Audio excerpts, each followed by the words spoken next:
Hello, everyone, and welcome to a very special episode of That Wrestling Show, the podcast where all pro wrestling matters. Well, except for today. Today, we are dedicating an entire episode of That Wrestling Show to one of the most influential wrestling promotions of the last 20 years, and that is Ring of Honor. This past Wednesday was their 20th anniversary of the first show, which we'll get to in a little bit. But before we dive into the unique history of Ring of Honor, we have some guests that are going to help us get through the history of Ring of Honor in our own unique way. Our first guest, he was recently on a few weeks ago talking about AEW Rampage and was on the 500th episode of That Wrestling Show this past July. Let's welcome him back, Brian. Hey, everybody. Good. I'm back and better than ever. Yes, you are. and along with me is my pet dog, Maisie. Oh, Maisie. Oh, hey, girl. I'm sure she'll have some comments as well. Yeah. Although she's a little too young for Ring of Honor. Right. Also joining us, making his official debut on That Wrestling Show, but no stranger to myself. You've heard him a few times on Eliminated, a Royal Rumble podcast, and Wrestling with COVID. He is a writer for F4W Online, covering NWA wrestling, mainly NWA Power. Let's welcome Josiah. Hey, good to be with you guys. And you say 500 episodes. I'm pretty sure we've had about 500 episodes of Wrestling with COVID. So. It feels like it. It really does. Jeez. It's kind of funny because when it first came on, it was just for the Royal Rumble stuff. I think I've done 3 Royal Rumble podcasts with you guys. Mm-hmm. And probably like 20 Wrestling with COVID episodes. Yeah, it's been a lot.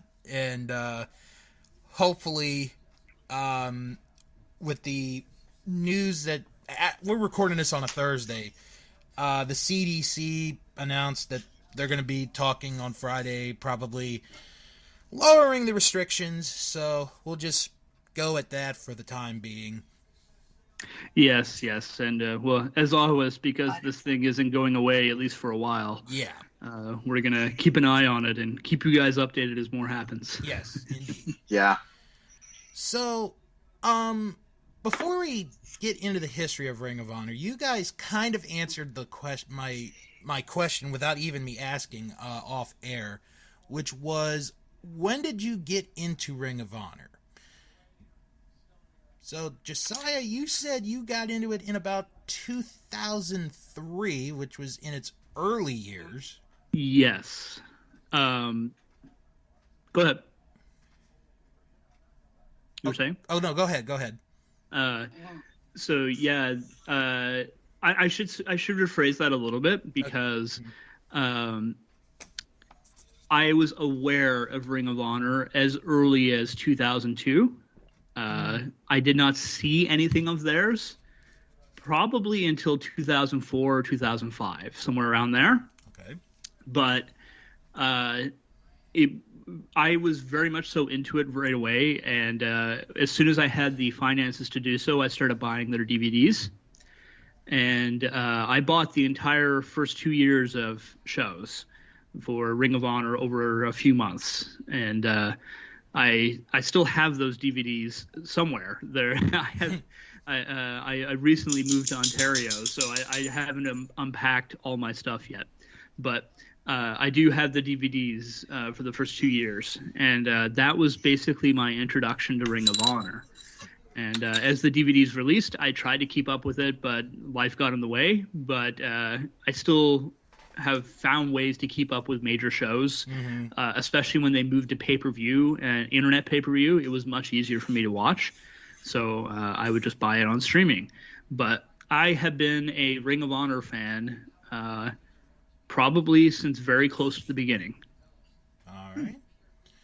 And Brian, you had said you're a little bit more recent of the three of us. You had said, well, about 2015 is when you started watching. Yeah. Well, actually, I was watching during the time before the formation of the group known as Scum. Mm-hmm.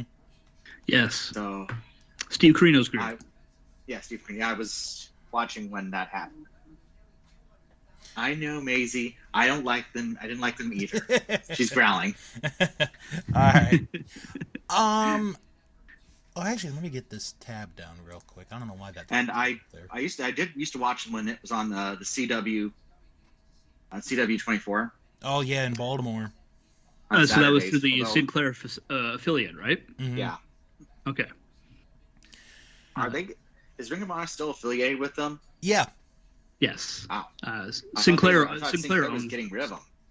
No, they're keeping them. Nope. Sinclair owns Ring of Honor, and they're definitely keeping them for sure. I think the first time, and I actually had to think about this. The first time I had heard of them was in 2003, and I think if I remember this right, I was leaving the then Verizon Center in Washington, D.C. from a Monday Night Raw, and there were people that were giving out these flyers, and here's a small card flyer, and it was for Ring of Honor, and it was for a show that happened in Glen Burnie, Maryland. I didn't go to that show because I didn't know what I just thought it was just random stuff. But they used to have an old hotline number. Do not remember that number for the life of me. And I actually called it one morning before I went to school. So I was like, oh, okay. I didn't start watching till 2004, which was my senior year in high school. And I caught on right away as soon as I watched the first show, which we'll talk about in a couple of minutes. But yeah, I've pretty much been kind of on the same boat as Josiah. I've watched it, followed it kind of since the beginning or close towards the early years of Ring of Honor. So, Okay. To begin this story of Ring of Honor, we have to go back to 2001. In the year 2000. Thank you, Conan O'Brien. Oh no, You're it's Andy Richter actually that did that. Okay. But anyway, it was on Conan. Okay, so 2001 is a very unique time in wrestling. ECW is gone. WCW has been bought by WWF. WWF And the business tanked. Yep. WWF, the only game in town.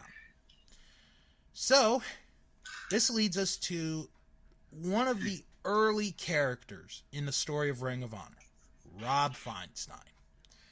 Oh, yeah. For those who don't know who Rob Feinstein is, welcome to the 21st century. No, in all seriousness, Rob Feinstein ran and still runs RF Video. RF Video, right, which distributed mainly ECW on videotape, and they did some DVD, and then, well, mainly they were the people for ECW. When ECW went out of business, they were kind of in trouble because ECW was their moneymaker. They had nothing. I mean, they had other promotions, but ECW was their bread and butter. So, at this time, another individual who's going to be a big part of the history of Ring of Honor, Gabe Sapolsky. Probably the biggest. Yeah, probably the biggest. He was working with ECW, and then once ECW closed, he joined RF Video. Now, there's a legend to what became Ring of Honor. So we could go, we'll go both ways.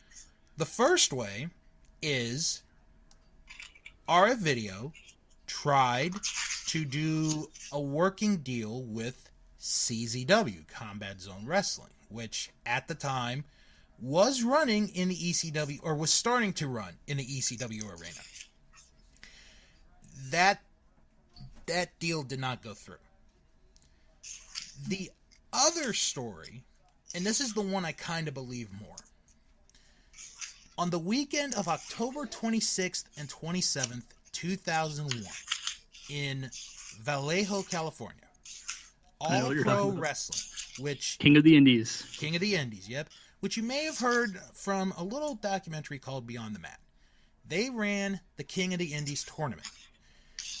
The field for this tournament is one of the most legendary fields I think you can ever find. This is like the who's who back then of independent wrestlers. American Dragon, Bryan Danielson.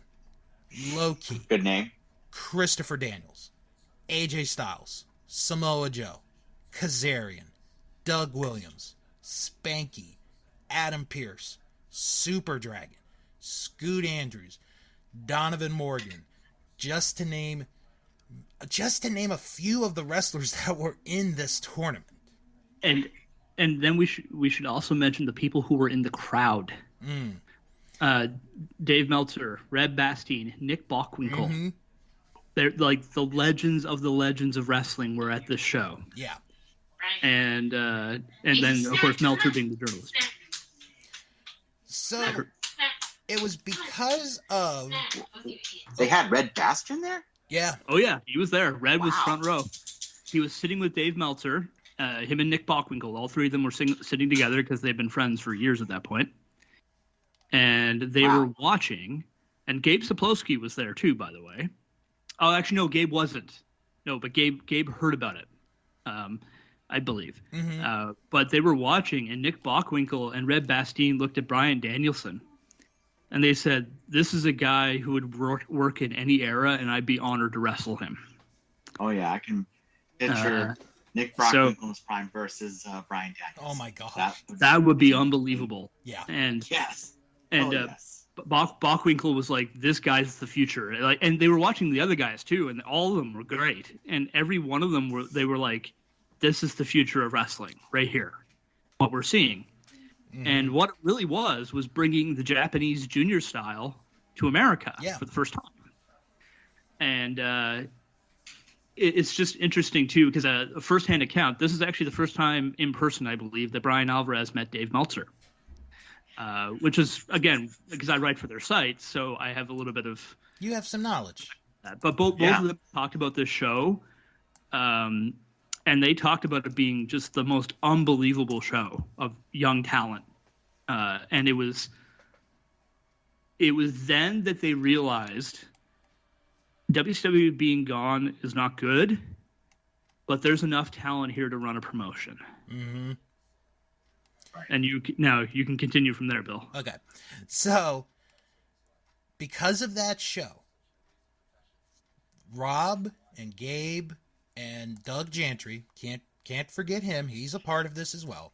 100%.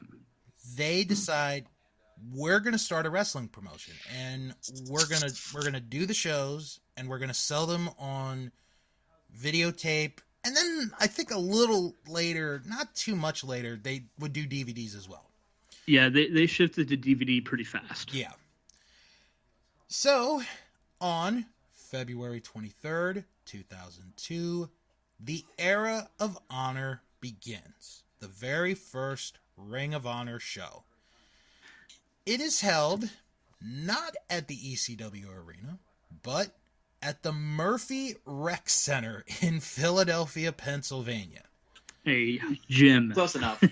Yeah, close enough. You got it. I have seen this show from beginning to end way too many times than I am willing to admit. Same. But this is such a fantastic show. So I'm going to quickly go down the results from the first show.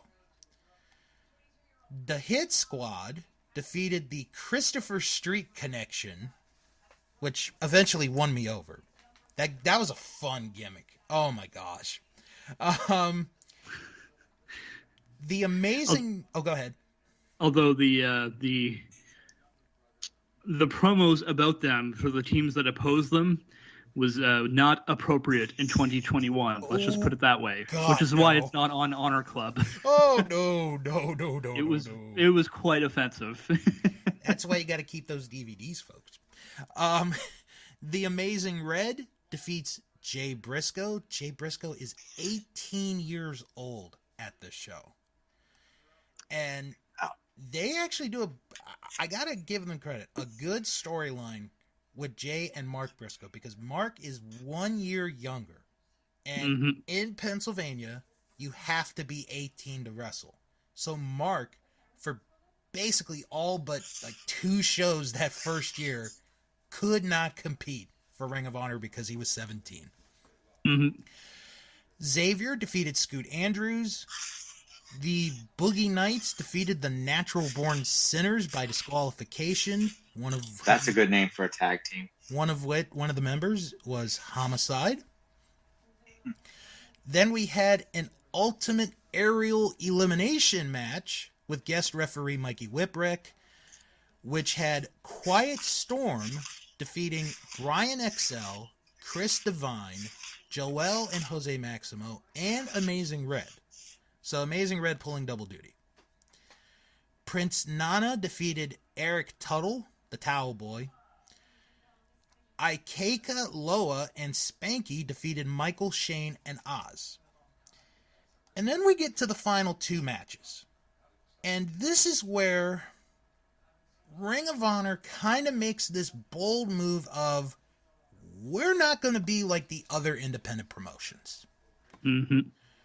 Your semi-main event for the IWA Puerto Rican Intercontinental title, Super Crazy defeats Eddie Guerrero. Now, why do I say it's important? Because those are 2 former ECW guys. And back then, if you had ECW guys on your show, they were going to be the main event. And Eddie's just off working in the WWF. He was working WrestleMania a few months before, a year before that. Yeah, a year before that. But I mean, he's right off working in the WWF, and he was fired for issues that he was very honest about, drug issues. And this was his return after. He already returned a while ago, but this was his tour before going back to the WWF and cleaning himself up. And he looks really good in this match. Amazing. And then the post-match promo is one of his better promos. Basically, he's like, not spoiling much. It's like, I see these young guys, they're real hungry, and it makes me hungry. And that means I got to get better. And it's just such a good promo. Please, if you've never seen it, please look it up. It's fantastic. And then the main event, a 3-way dance.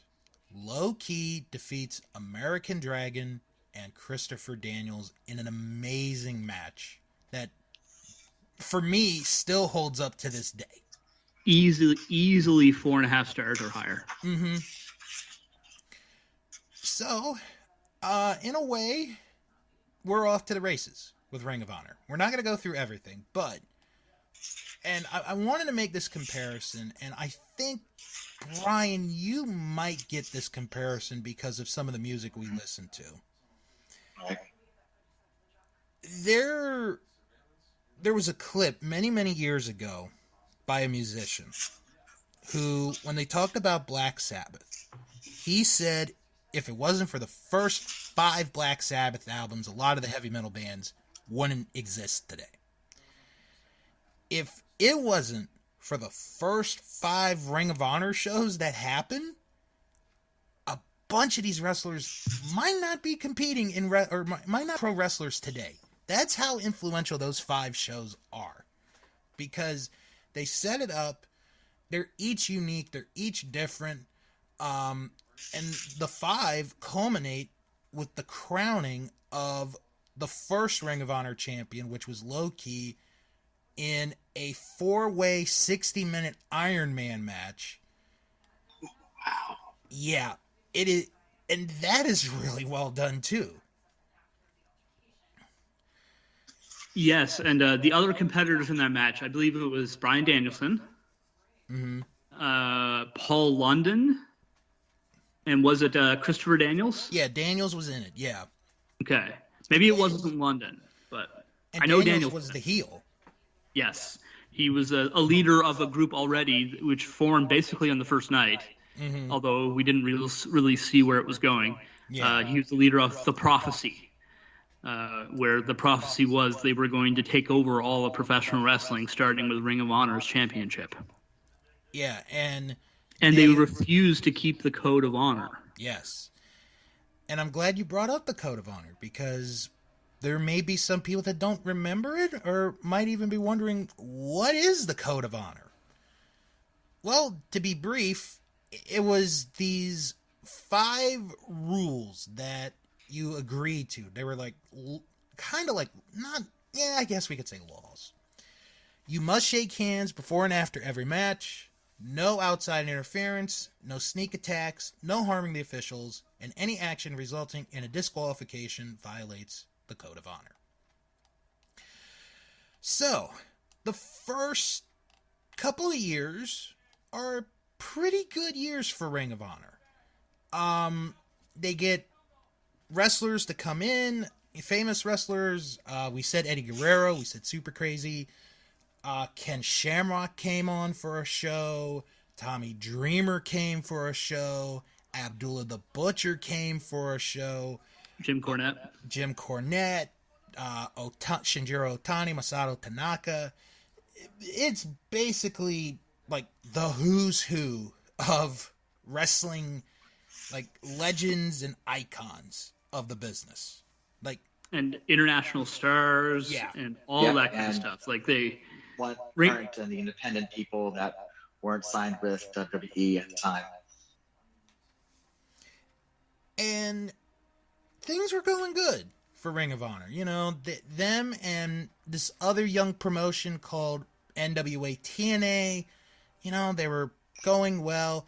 They had a partnership. Yeah, they did. Which is actually how I first heard of Ring of Honor. It was in 2003 on a TNA pay-per-view I was watching, and they talked about their partnership of trading talent with Ring of Honor. Well, I actually remember watching NWA TNA when it was on. They had I don't know if the show's still on, but probably isn't, called The Best Damn Sports Show. Oh, yes. That was on Spike. Was like so that would be the mid-2000s. Yeah, I saw NWA TNA, and I think I saw AJ Styles and Christopher Daniels. And Abyss. I don't think Abyss was part of Ring of Honor at the time. He was. But I think this was before Abyss had a short Ring of Honor. AJ Styles and Christopher Daniels were part of Ring of Honor until much later. Right. Well, I think Bill's going to get to that. There was a point in the early 2000s where they had to leave. But and when they were doing TNA on the Best Damn Sports Show, which I think was that FSN or was that Spike TV? I think it was FSN here. Okay, yes, you're right. It was FSN. So that's when they had their first TNA Impact deal for the television show, and it was that partnership that kind of led to the Impact television show coming into existence. And I think they were doing, or it may have just started, and it was just a strategic partnership at that point. To try to get more eyes on Impact. Because it was in 2005 that TNA Impact started, and they moved away from or maybe even 2004, but they moved away from weekly pay-per-views anyways. I remember the last weekly pay-per-view featured Jeff Hardy having a horrible match. I remember that because I bought it. So. I feel I'm sorry for you, Josiah. Yeah, Jeff had much better matches later when he had most of his issues figured out. So at that point, he did not. And he also got booed out of the building in Ring of Honor around that time, too. Yeah. But that's another story. Poor guy. Now, thankfully, he would not be because he's in much better shape. But he is. But yeah, so where you're talking about with TNA there, AJ and Daniels would have actually been gone briefly from Ring of Honor, but they would have had, in 2005, they would have started working with him again at some point. So yeah.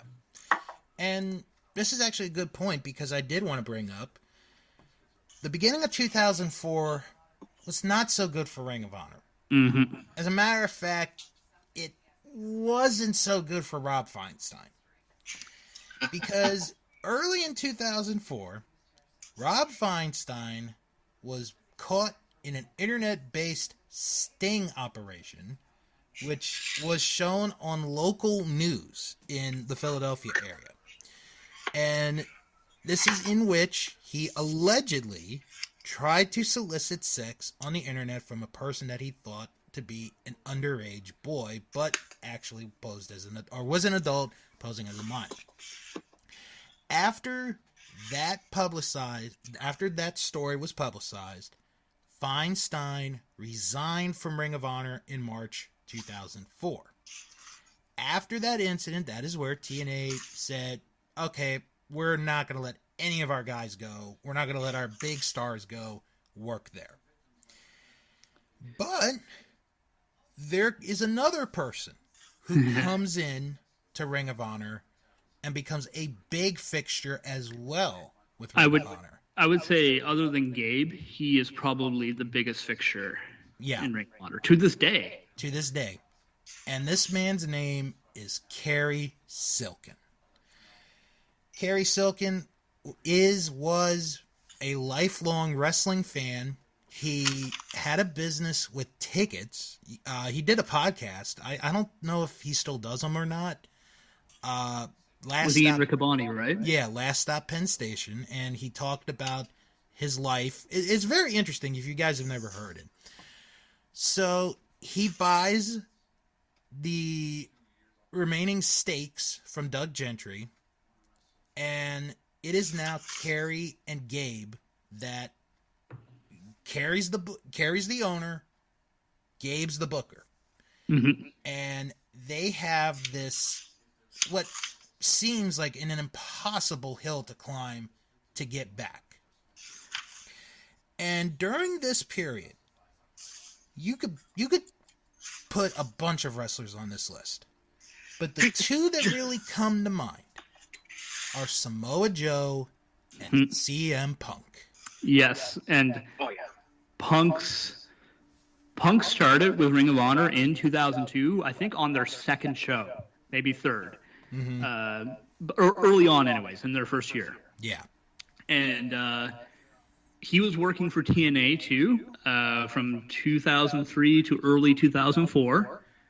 And during that time, TNA, when working with them, traded Raven to back and forth. So Raven was working Ring of Honor as well. And Punk had this feud with Raven where Raven was, in his mind, a substitute for his alcoholic father. That's the storyline they were doing. Mm-hmm. And Punk was the heel and Raven was the babyface. And Raven did everything he could to put CM Punk over. Punk got over huge with the audience as a heel. Yeah. And but then because Punk was getting over so huge, he started to get into conflict with Christopher Daniels' Prophecy. And so the two top heel groups did not like each other. And here's the thing with Punk. Punk was a heel, but he kept the code of honor. Right. Yeah, because I'm better than you. Those were his things. But he always kept the code of honor, which kind of led to him being endeared, despite being a heel. And when the Rob Feinstein incident happened, TNA pulled all their talent, and Punk said, I'm sticking with Ring of Honor. I'm not going to TNA. Which ended up being maybe the best decision for him. Yeah, exactly. Yes. because I mean, Ring of Honor is what made him who he is today. That we see on AEW, we're seeing the Ring of Honor Punk with all the experience he gained in the land that did not do well for him in WWE, but he did gain lots of valuable experience there. Yeah. And but Ring of Honor prepared him for that, and now we're seeing the natural outworking of that in AEW. But and then Punk kind of became this hero who stood by Ring of Honor and was slowly being transformed into a babyface.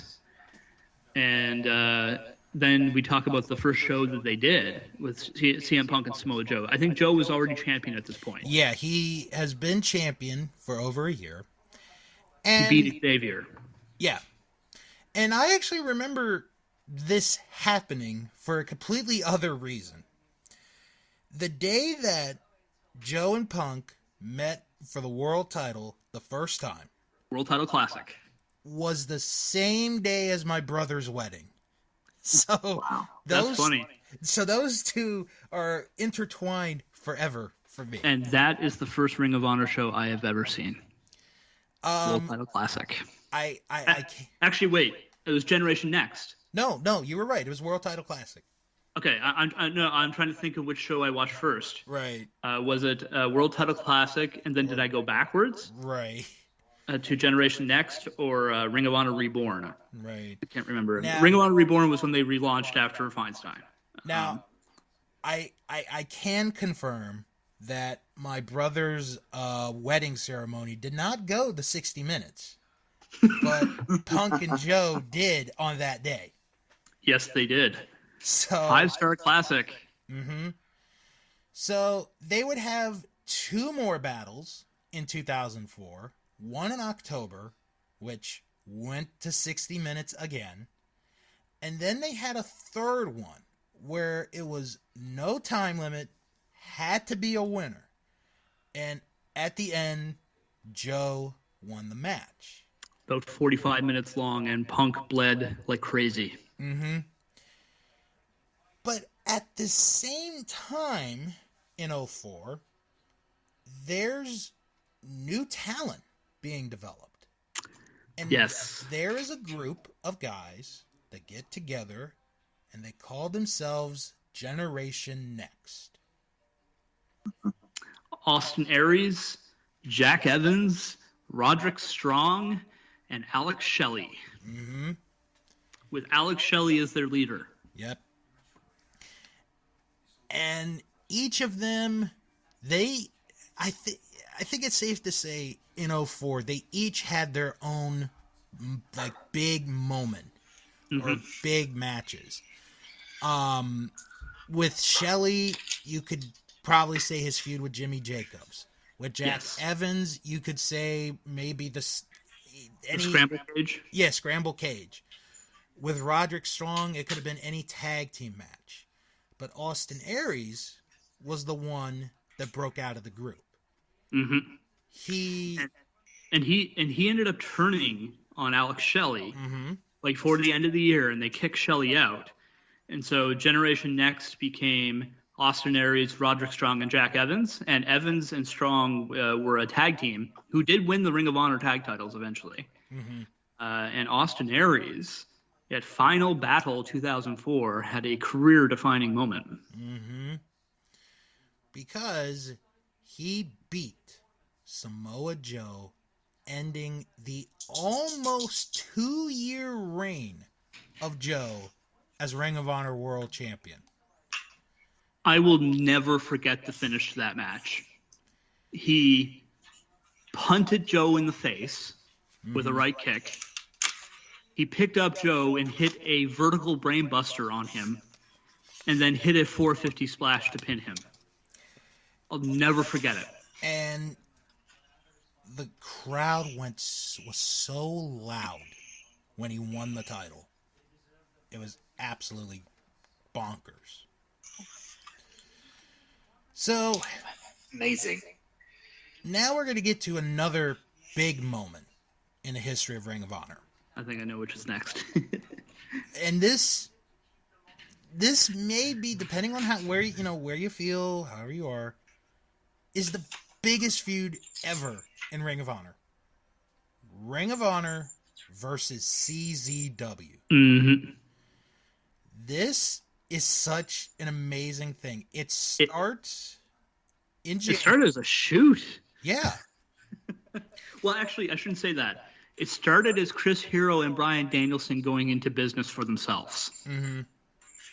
But so they have a match, and it probably was just going to be a one and done, but they took it and they ran with it. They went everywhere, and it was like you had the CZW fans and you had the Ring of Honor fans. There was no in the middle. You were one or the other. And so how this started was with Chris Hero. And this was an idea from the booker of CZW and Gabe Sapolsky. They came up with this together. The owner of CZW, John Zandig, was not in favor of this. Oh, no. He hated the idea. But the booker just said, we're doing it anyway. And that resulted in him getting fired. But because it started, Zandig actually went through with it and followed through, which ended up being to their benefit because it got way more eyes on their product. Actually, real quick, I don't mean to cut you off. On Wikipedia, it has a very interesting detail. Oh, so please go for it. So Zandig approached Mike Burns, and then he also was approached by Mike Pancoast. And after a very vocal argument, Pancoast was pushed down a flight of stairs by Zandig. And then one worker quoted Zandig as saying to Pancoast, quote, "Make sure to grab the rail on your way down." Oh my God, that's cold. We should put this in context. John Zandig is a horrible human being. Yes, he is. Okay, I never met him. I know nothing of him, but oh, thank God! Thank God you don't know him. I'll take every guy's word for it. All right, so go ahead, Josiah. Didn't mean to cut you off. Yes, and so Chris Hero cuts this promo on Ring of Honor suddenly, saying that he's the real best wrestler in the world. And it isn't CM Punk, it isn't Samoa Joe, and it isn't Bryan Danielson. It's me. And if they wanted to, he basically threw down an open challenge to Danielson, specifically. Mm-hmm. And Ring of Honor responded. And then the feud was on. Yeah. And it took like 8 months to go through it. Mm-hmm. I believe at this point, too, CM Punk had won the title, turned heel, came out to Cult of Personality for the first time. Because he was the heel who lies. He manipulates you to get what he wants. That's the purpose of Cult of Personality, the song. And he signed his WWE contract on the Ring of Honor belt. Amazing. Before losing that is a true heel. Yes. Before losing the title to James Gibson, a.k.a. Jamie Noble, who then went on to lose the title to Bryan Danielson. And I believe during the CZW and Ring of Honor feud, Danielson was champion. Yeah. And this resulted in a CZW invasion on a Ring of Honor show where Chris Hero and a bunch of guys showed up, and the crowd was going insane with heat. They hated the CZW guys because this is not our pure wrestling. Right. This is not honorable wrestling, which is what the fans wanted. And the feud was on, and it did great business for both companies. It did. Because the crowd was very vocal on one side or the other. Yep.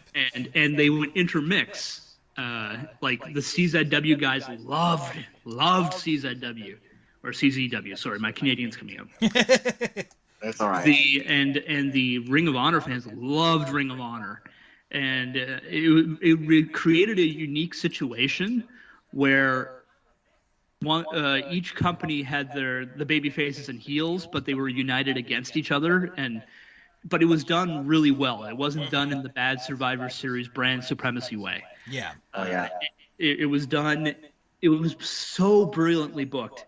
And at this point, Homicide has been trying to get a Ring of Honor title shot, and he was feuding with the Ring of Honor general manager Jim Cornette. Right.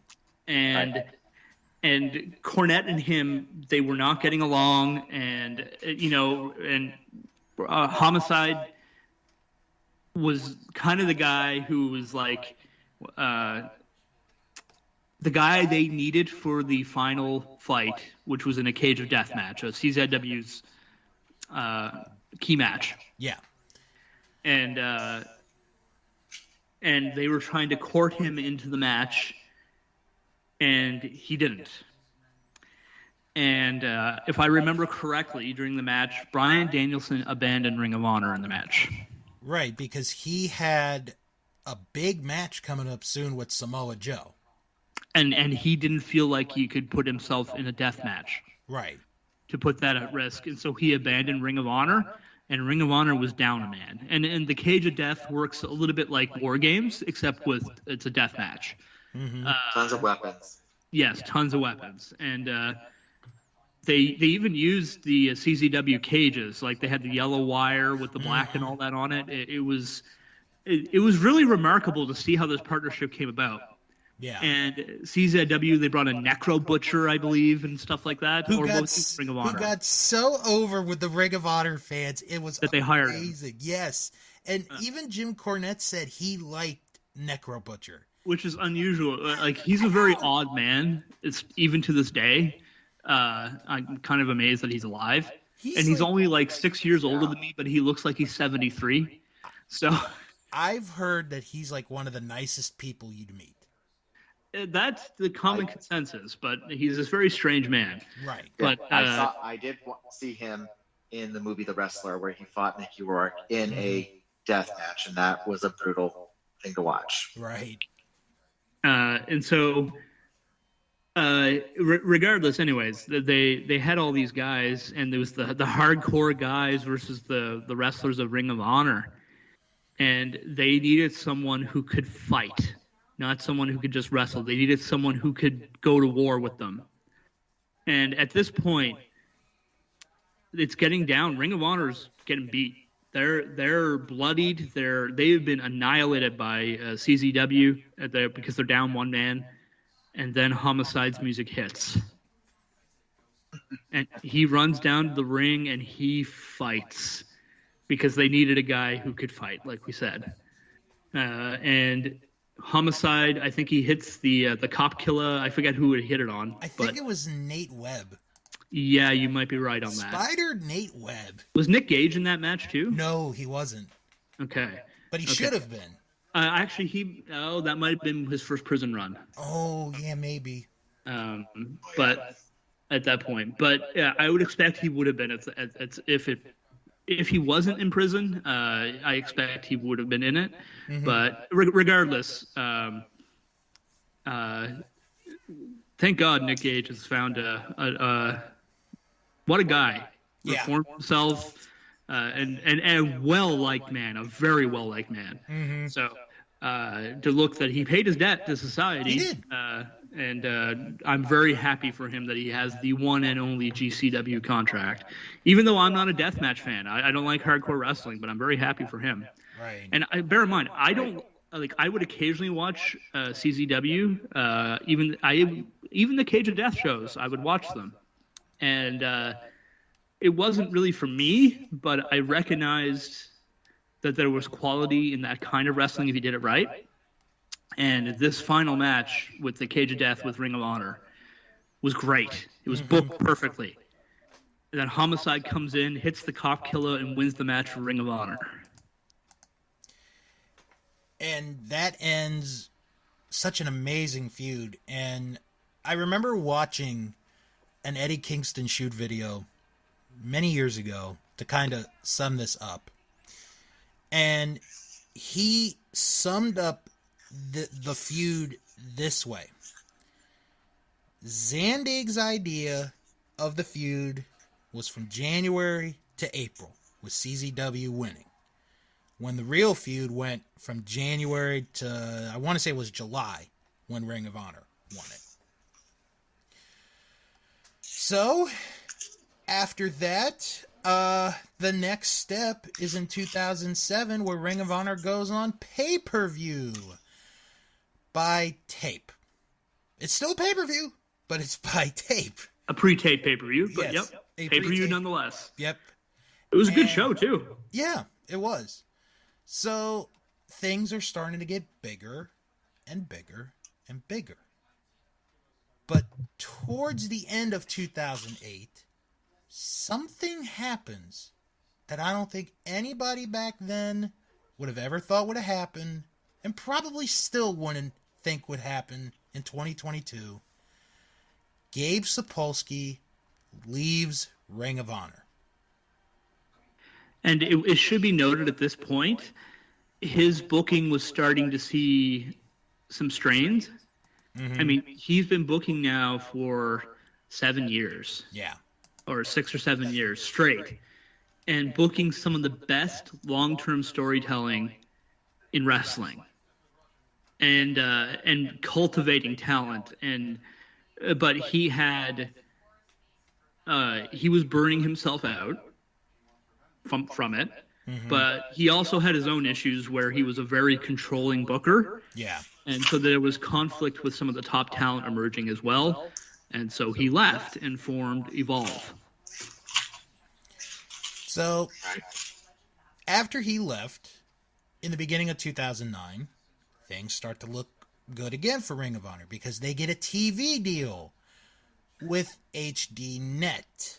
And I believe Jim Cornette was booking at this point. Yeah. And HD Net is now Access TV for those that are curious. So things are going. And then we get to the next decade. We get to the 2010s. And 2011 becomes very interesting because on May 21st, 2011, Ring of Honor announces that the Sinclair Broadcast Group has purchased Ring of Honor, with Carrie Silken remaining with the company in an executive role. I remember this because, I've said this many times in previous episodes, I was at the press conference for Ring of Honor and Sinclair. I was at that press conference. Jim Boy Star was able to get me a media credential pass to be at the press conference. And I remember that day so well. It was a beautiful June day. You had some of the wrestlers there. Kevin Kelly was there. Jim Cornette was there. Joe Koff was there. And, you know, depending on how you thought, it was either going to be, this is the next step for Ring of Honor, or this is not going to end well. Well, we'll see where it goes. I believe Adam Pearce was he Booker before Cornette?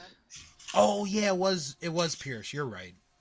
And then Cornette. I can't remember who it was, but regardless, at the start of the end of the HDNet era when Sinclair bought them. Yeah. I don't know if it was Adam Pearce who was booking or Jim Cornette, but it was one of the two. It may have been Pearce before that, from 2008 onwards. Yeah. And because they were working with the NWA, and Pearce was NWA champion. So yeah, that was in 2008 or 2009. So Pearce was booking then. Then Cornette took over during the early stages of the Sinclair. And it wasn't very long, though, before he was replaced by Hunter Johnson, a.k.a. Delirious. Yep. So, Ring of Honor is now on national television. They're on network TV. It's syndicated, but it's national. Exactly. It's syndicated, but it's national TV. Then we have another important date. June 22nd, 2014. Mm-hmm. Ring of Honor's first live pay-per-view event. Best in the World, Nashville, Tennessee. And this is where Ring of Honor, I thought, maybe was starting to get their second wind. Because you have a young Adam Cole. You have Eddie Edwards, Michael Elgin, the Briscoes, the Young Bucks. You had a bunch of guys coming in. And the Young Bucks at this point have just joined a group in Japan. Yes. A Bullet group Club. We'll get to. of bullets. Yes. A club of bullets. The Bullet Club. For life. So Ring of Honor has this... AJ Styles just left TNA. Yeah. So they have like the second... Like I said, second wind of energy, or this wind of energy, second wind. And, they're starting to get new, not only are they getting new talent, but they're also getting talent from Japan. And they've had... Yeah, Oh, go ahead. Yeah, I was watching at this point. Okay. So yeah, because they had a relationship with Noah and a previous relationship with Dragon Gate. Dragon Gate. And they even had a previous relationship with New Japan they did a Best of the Super Juniors American version, Right. which didn't really go that well because they were still New Japan was still in Inokiism at that point. Let's just put it that way. And that was like in 2006. But in 2014, they established a relationship with New Japan Pro Wrestling. And they even had, in the beginning, they had a working relationship with 0-1. Yes. And because Steve Carino worked for them. Exactly. Yep. And their second final battle was with All Japan Pro Wrestling. Even though All Japan wasn't what it used to be in 2003, but it was still All Japan. It's still All Japan. You still, it's like, oh, it's All Japan. Oh, those guys aren't going to be there? Okay, but still, it's All Japan. Yeah. So, and then we get Tanahashi, Okada, Naito. We get the Bullet Club. Nakamura. We get LIJ. We're getting Chaos. We're getting all these groups. And this is where some could make the argument that this was the best period for Ring of Honor ever. Business-wise, It definitely was. For business, absolutely. They were selling out all their shows. Mm-hmm. Every show that had the Bullet Club on it would sell out immediately. They hit the and bullseye. like the Young Bucks and AJ Styles initially, because Fergal Devitt, Prince Devitt, went to WWE at that point and became Finn Balor. But AJ Styles took over leadership of the Bullet Club right after. Yeah. And so in 2014, you have Ring of Honor guys and New Japan guys going back and forth all the time and storylines interacting with each other. You have the rise of Jay Lethal as the ace of the company. You have all of this kind of stuff coming at once. And people criticize Hunter Johnson's booking by saying it wasn't very exciting booking because it was very predictable. But that's not necessarily a bad thing for long-term business in wrestling, because it means your audiences can trust you. Yeah. And every time they did something, they had a purpose in doing it. And so while his booking wasn't necessarily super exciting, it was consistent. And that was what Ring of Honor desperately needed. And moving into that 2014 stage, you started to see the payoffs of that long-term consistent booking of this is our next guy, then this is our next guy, then this is our next guy. And it worked perfectly with New Japan because Gedo books the same way. Mm-hmm. And there was a lot of synergy between both companies. And then suddenly you're getting dream matches of Kevin Steen, a.k.a. Kevin Owens, against Shinsuke Nakamura in the Hammerstein Ballroom. You're getting Okada facing off against Moose, of all things. Right.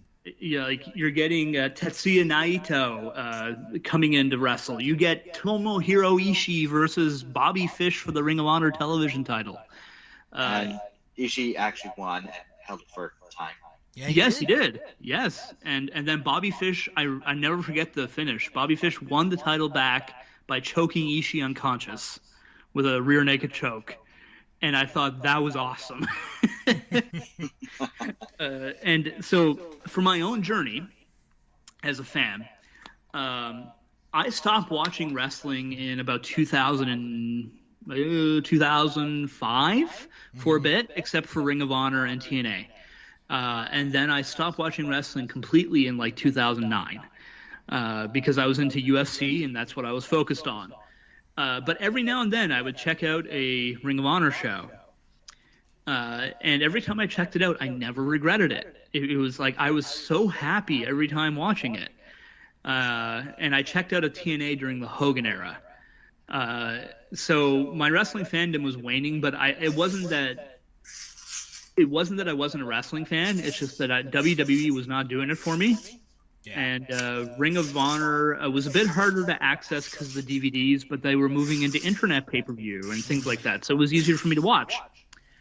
And TNA was a disaster in 2009 onward. Oh gosh, yeah. Just a complete disaster of horrible booking until about 2015.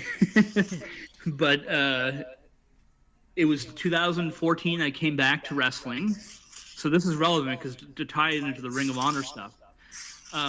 By this point, Bryan Danielson was one of the top guys in WWE. Mm-hmm. And it was in January of 2014. I watched the Royal Rumble, and it was the Royal Rumble where the first Royal Rumble where the fans completely turned on it and chanted Bryan Danielson, Daniel Bryan's name all night. From the start, when he had his match against Bray Wyatt, to the end of the show when he did not show up and they turned heel on Rey Mysterio. Yep, poor Rey. How do you boo Rey Mysterio? I don't know. But WWE got it to happen. And the funny thing is because Rey is literally the nicest guy, in the world. Like he's legitimately a quality human being. And anyways, that intrigued me. And because I was a Ring of Honor fan, I was really into CM Punk and Bryan Danielson. Punk left a few days later, never to return. Right. And but Danielson was getting these reactions, and I'm like, how in the world did this guy who does not fit the WWE mold get these reactions? Like I knew since 2004 that he was one of the best ever, but I never expected him to get over in WWE because he's 5'8" and 175 pounds, you know? And here he is getting the biggest reactions. And so I stuck with him, and that brought me back into wrestling. But I was growing tired of WWE's inconsistent booking, and so I went back to Ring of Honor in 2015, and I started watching New Japan, the G1 Climax in 2015, because of AJ Styles being in it. And by the end of it, AJ Styles was not the guy I was cheering for anymore. It was Shinsuke Nakamura, and he was my favorite wrestler. Right. I realized it partway through when I watched a Ring of Honor episode, and it was Nakamura versus Roderick Strong on a Ring of Honor TV episode.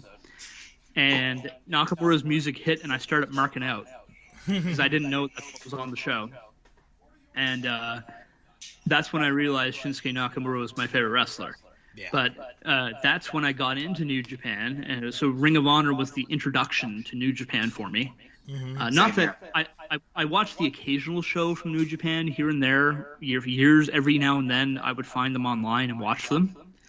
And I remember watching one in 2011, the New Beginning 2011, and it was Taka Michinoku in a 6-man tag at the start of it. Oh wow! But so I would watch the occasional show, but I was never really. I was beyond casual. I was very, very occasional. Yeah. And Ring of Honor served as that motivation for me to go watch New Japan, and it was easier to access because of New Japan World at that point. And I was in.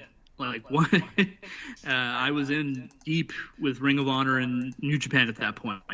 And Ring of Honor revived my love for wrestling again, along with New Japan. And Same here, Josiah. yeah, like, I mean, and I said, and it's the same thing in the early 2000s. Like, after WCW died, I watched the WWF because it was the only wrestling on, and I was a WCW fan, but I liked the WWF. I liked their stars. I liked Steve Austin. I liked Brock Lesnar. I liked Eddie Guerrero and Kurt Angle and all those guys. But the same problem always happens when I watch WWE. The booking eventually becomes inconsistent, and it's worse now than it's ever been. And I love the talent there. I love the talent in that company, but I couldn't watch it anymore. And then the Saudi deal was my final straw. I couldn't I couldn't support the company after the Saudi deal, which Bill and Jim have heard me talk about many times. Oh yeah. But Ring of Honor is really, even from the early 2000s, is why I am still a wrestling fan. And so we were getting to that stage with it here when Ring of Honor is hot right now. In like 2014 and 2015, they are the hottest indie in the world. And arguably, and at that point, TNA was on the decline so severely that Ring of Honor overtook them as the second largest promotion by easily. Because Ring of Honor was making money. They were paying their talent well. Meanwhile, they have Sting in TNA and guys like that, and Ring of Honor's outdrawing them. They're making more money on pay-per-view. You know, maybe not outdrawing the ticket sales necessarily. Right. But outdrawing on pay-per-view and actually making a profit, which TNA was not. I think they made 1 year of profit between 2002 and 2019. I think they've had 1 year where they were profitable, and it was 2006 when Kurt Angle came in and they sold 60,000 pay-per-view buys. But anyways, Bill, I'll let you continue with your history. Okay. So go ahead. You know, they're hot. It gets so hot that Kenny Omega makes appearances, comes from Japan to the United States. And he's the new leader of the Bullet Club after kicking out AJ Styles. Yep. And then, fresh from his release of WWE, is Cody Rhodes. Yes, indeed. But because in some strange, weird legal process that we're not going to get into, he's not Cody Rhodes. He's just Cody. And Cody has put another shot of adrenaline into the arm of Ring of Honor, and they're getting more people to watch. The shirts are selling, tickets are selling out. Bullet Club, New Japan, Ring of Honor. This can't get any better. And it's around this time the Young Bucks and Kenny Omega launched BTE. Mm-hmm. And Cody is a part of it. Hangman Page is a part of it because Gedo specifically requested Hangman Page to be a part of the Bullet Club because he saw him as a future main eventer. And they also had Adam Cole just join in. Mm-hmm. And so there's really this conflict brewing between who's the leader of the Bullet Club, between Adam Cole and Kenny Omega and Cody. And there were some intrigue being built and cross-promotional storylines happening all the time. Yeah. And Ring of Honor was hot at this point. And I think it culminated in 2016. They did a WrestleMania weekend. Maybe it was 2017. But they did a WrestleMania weekend show that drew like 7,000 people, which was the largest attendance they ever did. And they had been doing WrestleMania weekend shows since 2004. Like, they were the first ones to do a show the weekend of a WrestleMania. And everyone has caught on since. Yep. And so it should be noted too, though, that WWE at this time was signing everyone they could from Ring of Honor. Yeah. Everyone. Oh, yeah. El Generico, Kevin Steen. Yep. AJ. Like every single guy that made the main event scene in Ring of Honor eventually probably ended up in WWE at that point. At some point they did. And then we get a very interesting event. And this is kind of in the Ring of Honor story, but it has to be mentioned. So, on the Twitter, Cody Rhodes and Dave Meltzer made a $1 bet. The bet is that Cody and the Bucks can promote and draw 10,000 people into an arena for an independent wrestling show. That show happened to be All In. And Dave said, unlikely, but Ring of Honor may be able to do it eventually. And, well... Dave was wrong. Yeah. I wonder if he paid Cody that $1. And he did. We have All In. And it featured Ring of Honor stars, Impact stars, wrestlers from Japan. It was like, kumbaya, my lord, kumbaya of pro wrestling that day. For all intents and purposes, and yes, I use that properly, not intensive, all intents and purposes. Right. It was a Ring of Honor super show that welcomed the indies. Yeah. And New Japan talent, of course. Mm-hmm. This had everyone. It had Stephen Amell, the actor from Arrow, wrestling Christopher Daniels. Yeah. It got, this is how open door this was. It was so open door that not only did we have the star of Arrow on the show, we had Leaping Lanny Poffo in the corner of Jay Lethal in one of the matches. There is one point that we need to rewind back to, though, that's important to the story. Okay. Just a little bit before All In, actually, earlier that year. Yeah. Chris Jericho wrestled Kenny Omega. That's right. At Wrestle Kingdom. Yes. And this was unheard of. Because Don Callis recently started doing English commentary with Kevin Kelly for New Japan, and Kevin Kelly left his Ring of Honor role and handed it down to Ian Riccaboni, the guy he was grooming to replace him. And Don Callis was friends with Kenny Omega, and he was friends with Chris Jericho, and he started a group chat on Twitter between the three of them. And so he said, how about we do some business? Because Jericho, his WWE contract just ended, but he was still doing WWE house shows and showing up for special events. And in his mind, he was never going to work anywhere else. But the idea of wrestling Kenny Omega in New Japan at a main event in one of the Wrestle Kingdoms was very intriguing to him. And regardless of what you say about Jericho, as far as political views and anything goes like that, yeah. Setting all that aside, this man loves wrestling. And he knows how to make money in it. And he knows how to get guys over, and he knows how to make stars, and he loves doing it. So he loves putting other guys over. He loves it. He thought this could be really fun. And then he shows up in New Japan, shocking everybody, because he wrestled at WrestleMania that year. Right. Was it the feud with Kevin Owens? I think. Yeah, I think it was.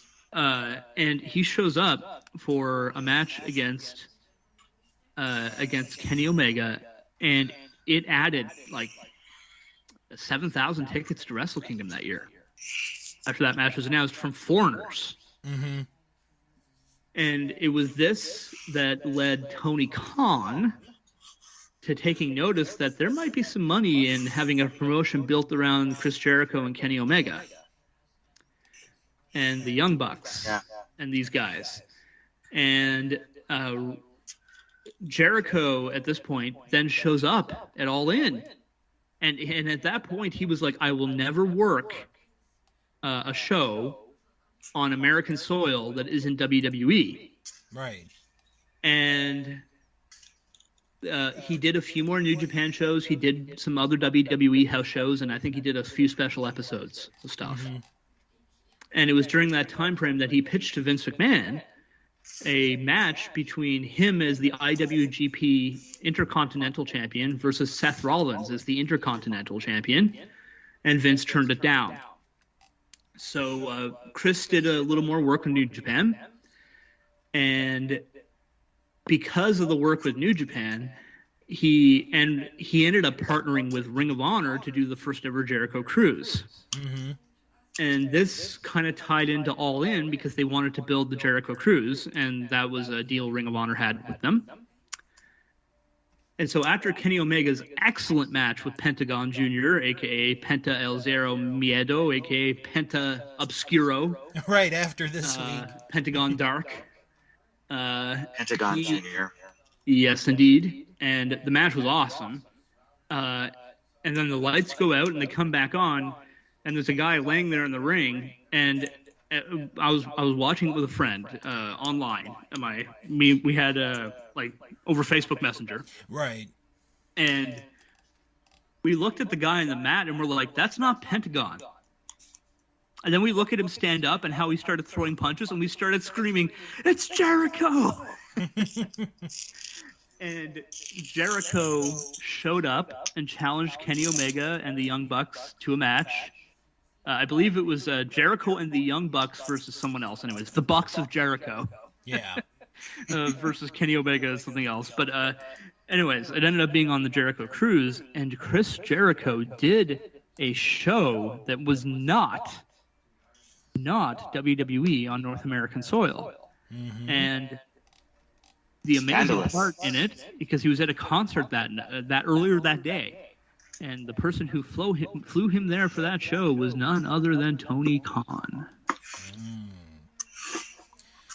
So, after everything that just happened there, it's like, oh, this is going to get even better. Well, then comes the big announcement. Ring of Honor and New Japan will do a show in Madison Square Garden in New York City. Which I was there for a lot. We were both there as well. Yep. It was my first time in Madison Square Garden. I think that was before I knew. Well, it's obviously before I knew you, Brian, but I think it's before I knew you, Bill. If I knew, it would have been nice to meet up. Oh, I know, right? We'll do it another time. Yes. So it's like, okay, Ring of Honor in the Garden. It's like it doesn't get bigger than this. It not only can it get bigger, it can't get any better. And it's sold out in like 30 seconds. Yeah, it was like 16. Let me pull up the number. It was 16,534 people.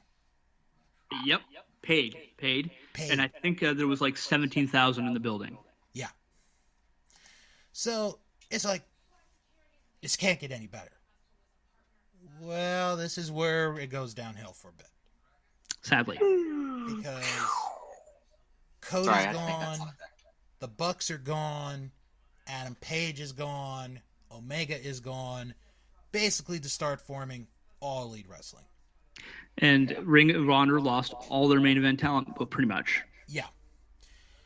The show in the Garden, depending on how you feel, either was a success or it bombed.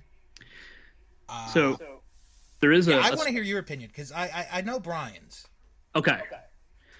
I really enjoyed the show. Mm-hmm. It was my first ever Ring of Honor show live. It was. I've never had a chance to go to one before. Right. And it was the first time I had enough money saved to be able to do it. And I knew the main event was going to be Okada. Yeah. I didn't know who he was be facing, but because I was a New Japan fan at that point, I had to see Okada and Tanahashi live. That was like my goal. I had to see these guys work live as a fan. So that's why I went to the show. The Ring of Honor was a very nice bonus, but I went for New Japan. Right. I would say the Ring of Honor side of the show was tainted by two things. First off, Bully Ray booking an angle with Enzo and Cass without telling anyone. Yeah. That was including not telling the Ring of Honor management. That was a problem. And it distracted away from Toru Yano stealing the tag titles and running away, which GOD won the match, Guerrillas of Destiny. They were the Ring of Honor and IWGP Tag Team Champions at the same time. And the match was good until Enzo and Cass showed up. Right. Specifically Enzo. But I mean, Cass at that point he's done a lot to restore his image since then. But Enzo was very unpopular at that moment, and for good reason. And that me and my friend, when we were sitting there, probably halfway up in the lower bowl. Mm-hmm. So we had perfect view of everything. And on the hard camera was on the other side. Yeah. So we had a perfect view of everything. We saw Enzo and Cass, and we're like, is that Enzo? Like, what is going on? And we were appalled. But a neat little thing that happened. A side note on the show. We were positioned with like Japanese fans behind us and tons of from Japan. Oh no. No, this was great because they were very respectful and acted like Japanese wrestling fans. Mm-hmm. And they would pop for the big stars and they would pop for the big moves and moments and follow the psychology of the matches. But and I didn't understand what they were saying, but it was just very interesting getting a true New Japan experience that way. Yeah. But there was a guy sitting next to me that didn't even look at the show the whole time. He was on his phone the whole time. I was like, why are you here? Exactly. Like you probably spent like $800 for this ticket. Why are you here? But anyways, the show, that was the first thing that I went, oh, that's not that good. But it was a little bit before that I had to go to the washroom. Mm-hmm. And I actually met Carrie Silken in the hallway. Oh, neat. There he was walking around. I was like, Carrie? He goes, hi. And I shake his hand and I said, the show is really great. And he said, yeah, we're so happy and so proud. And it was just kind of a neat moment because I didn't expect that. I sat down next to my friend and I said, so I just met Carrie. I'm like, what? But the show went on, and we got to the ladder match, and it was Matt Taven versus Marty Scurll versus Jay Lethal for the Ring of Honor title. And Ring of Honor wanted to go on last initially. I'm glad that New Japan nixed that. Yeah. And I should say this to preface this. I love Matt Taven. Like, I think he's great. But like I actually met him in the Kingdom before the show. Mm-hmm. That was one of the meet and greets I did, and I met Zack Sabre Jr. as well. And all really nice guys. And I got to interview the Vinny Marseglia and Vincent now is his name, Vincent, and Matt Taven. I interviewed them both for Daily DDT at that point. And Taven did not remember me because he does so many interviews at that point. But he did say, I really hope I wasn't a jerk to you because sometimes I do enough of them that I get a little cranky. And he wasn't at all. He was very, very nice. And Vinny remembered me. He remembered our specific discussion that we had about his love of horror movies and stuff like that. It was a very nice experience meeting them. And I knew the booking was going to go with Matt Taven as champion. It's the only thing that made sense. Yeah. Because like the storyline made sense. Like all the booking was very logical. And in retrospect, it was probably the right choice given the other option was Marty Scurll, which we know is not a good idea. Yeah.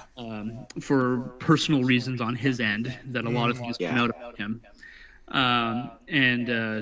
Speaking out, and yeah, he's not a nice human being. Let's just put it that way. Yeah. So in retrospect, Taven was probably the right choice, but and booking wise, it made sense, but the crowd did not want that. And I remember the crowd was so upset. A lot of people were very upset, but anyone who paid attention to the Ring of Honor product should have known that was where it was going. But that said, that was still a booking mistake to end up in that position, and Taven did not draw as champion. But he was set up to fail because he was the guy that was after Bullet Club. and being after Bullet Club is a position you don't want to be in.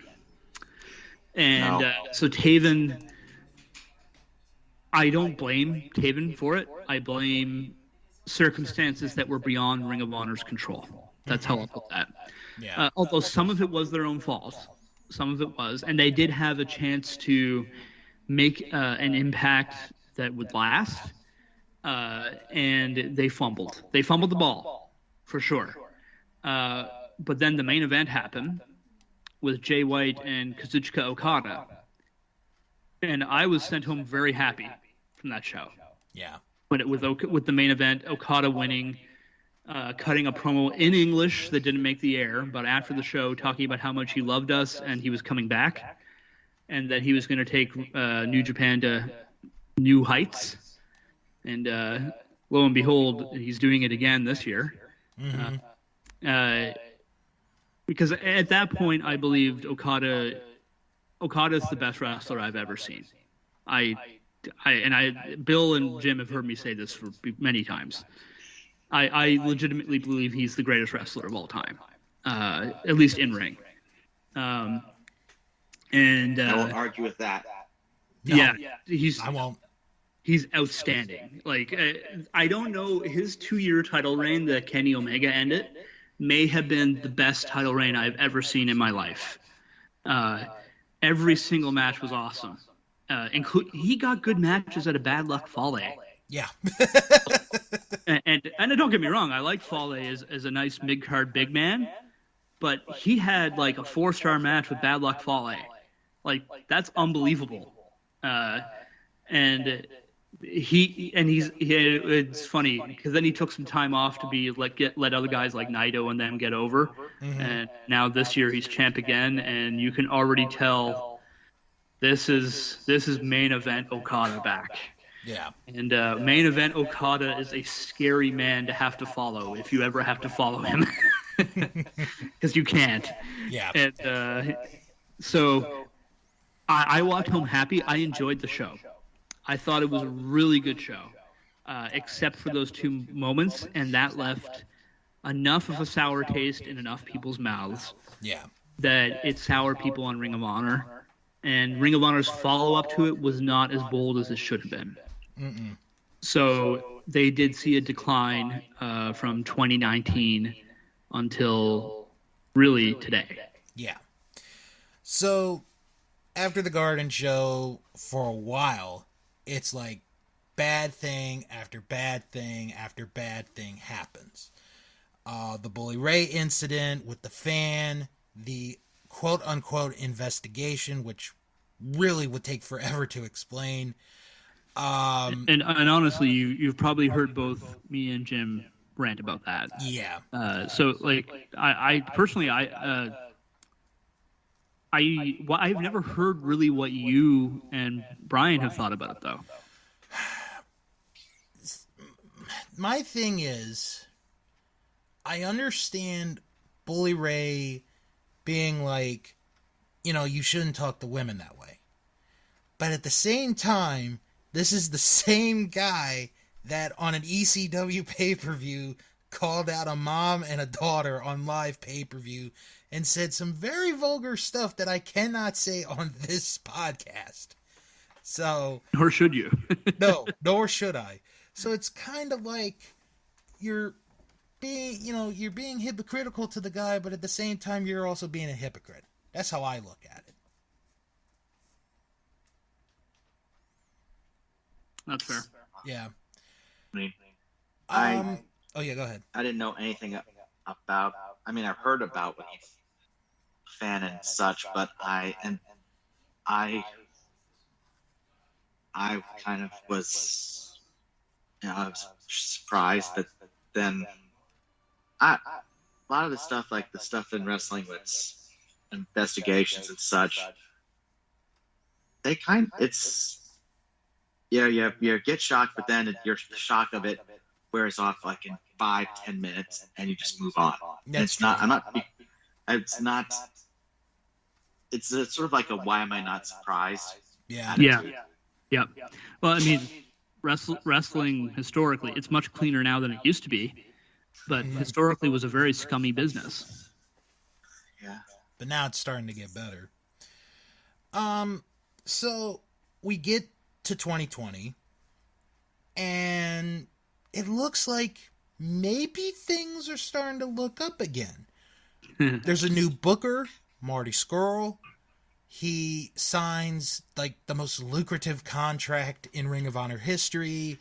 He has this thing going with Nick Aldis, who is the NWA World Champion. And NWA is gaining momentum. Yeah. And it looks like, okay, we're about to be back in 2016, 17, and 18. Then the global pandemic happens. And speaking out soon thereafter. Yeah. Back to back. So, Ring of Honor, and Josiah has said on the record, and I totally agree with him on this, of all the promotions that had to deal with the pandemic, Ring of Honor may have done this the best because they paid each and every person that worked for them during that time on the roster. For months while they weren't doing shows? Yeah. Everybody got paid. So then we get this announcement that we're going to come back and we're going to do a tournament to crown the new pure champion, which hadn't been used in like 15 years. Yes, a return of the pure championship. No. And it was great. Oh my, that is one of the greatest tournaments I've ever watched from beginning to end. And this is no fans in the venue. It's all taped, but you have to watch every week. And the presentation is so good. I mean, it was incredible. They did character profiles on every wrestler. Mm-hmm. And so, like, it's a 1 hour episode, and they would do these 10-minute videos on the guys leading into the matches. And but it wasn't like, it was like a UFC All Access, except for pro wrestling. Mm-hmm. It felt very sports oriented, a very true to form pure wrestling product, which was Ring of Honor returning to its roots. Yeah. And I mean, honestly, my favorite video was for Delirious. And then, because like everyone got asked during this, why are you in the tournament? What are you doing this for? And in subtitles, Delirious's answer is, because I'm bored and I have nothing else to do. I love Delirious. That's pandemic. So the tournament comes off as a big success, critical success, and their pay-per-views during this time too were definite critical successes. Yeah, they were. Final Battle was really good. I remember on several shows, me and you were like praising how great their shows were, even with no fans. Yeah, it's what. Again, I'm not trying to bash WWE, but it's kind of too hard not to do it. Go ahead. It's what WWE wished they could have done. Yeah. Because if you think about it, with WWE, at first they had the Performance Center, which I didn't mind. I actually did not mind them using the Performance Center. It's when they did the Thunderdome that I was like, oh, dear God. And they pretended like everything was normal. Yeah. For the entire pandemic. They even had, when they were in the Performance Center, they had people play to the crowd.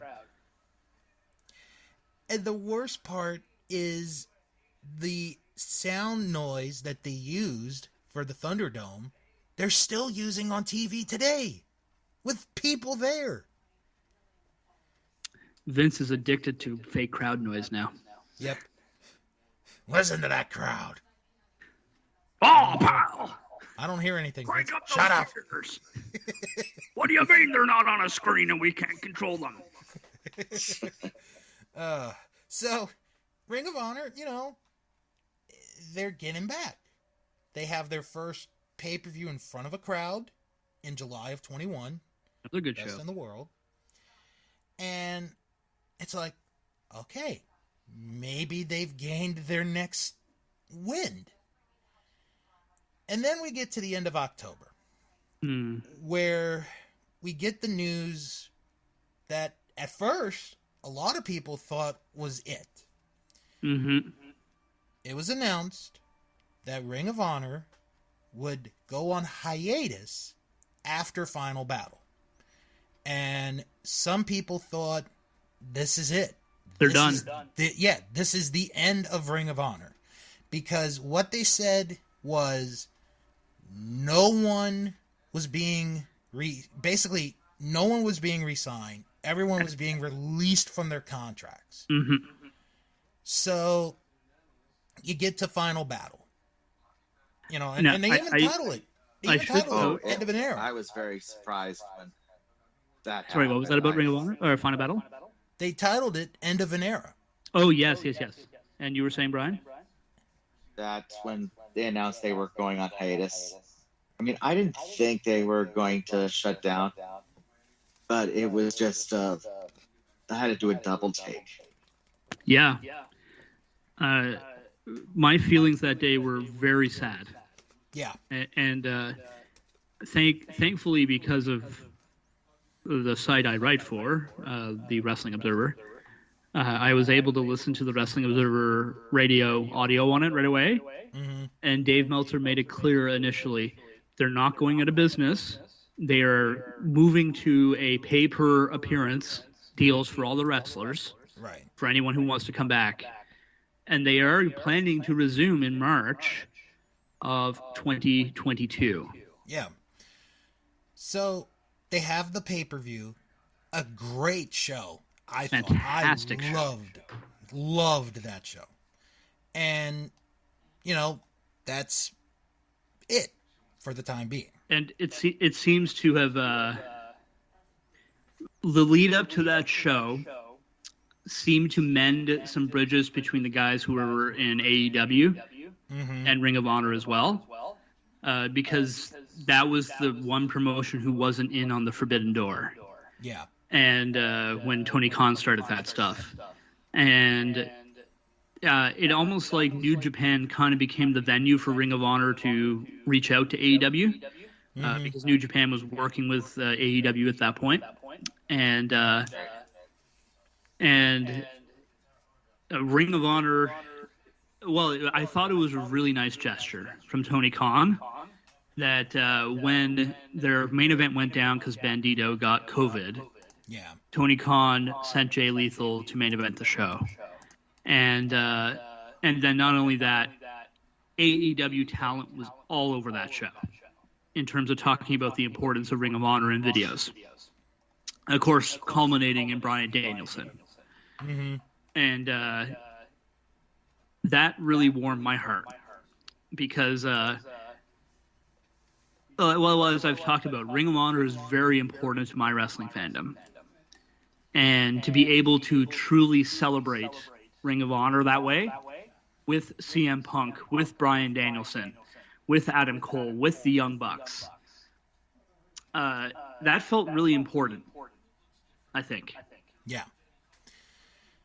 So, after the show, and after the holidays, on January 10th, 2022, they made it official that Super Card of Honor would be taking place WrestleMania weekend.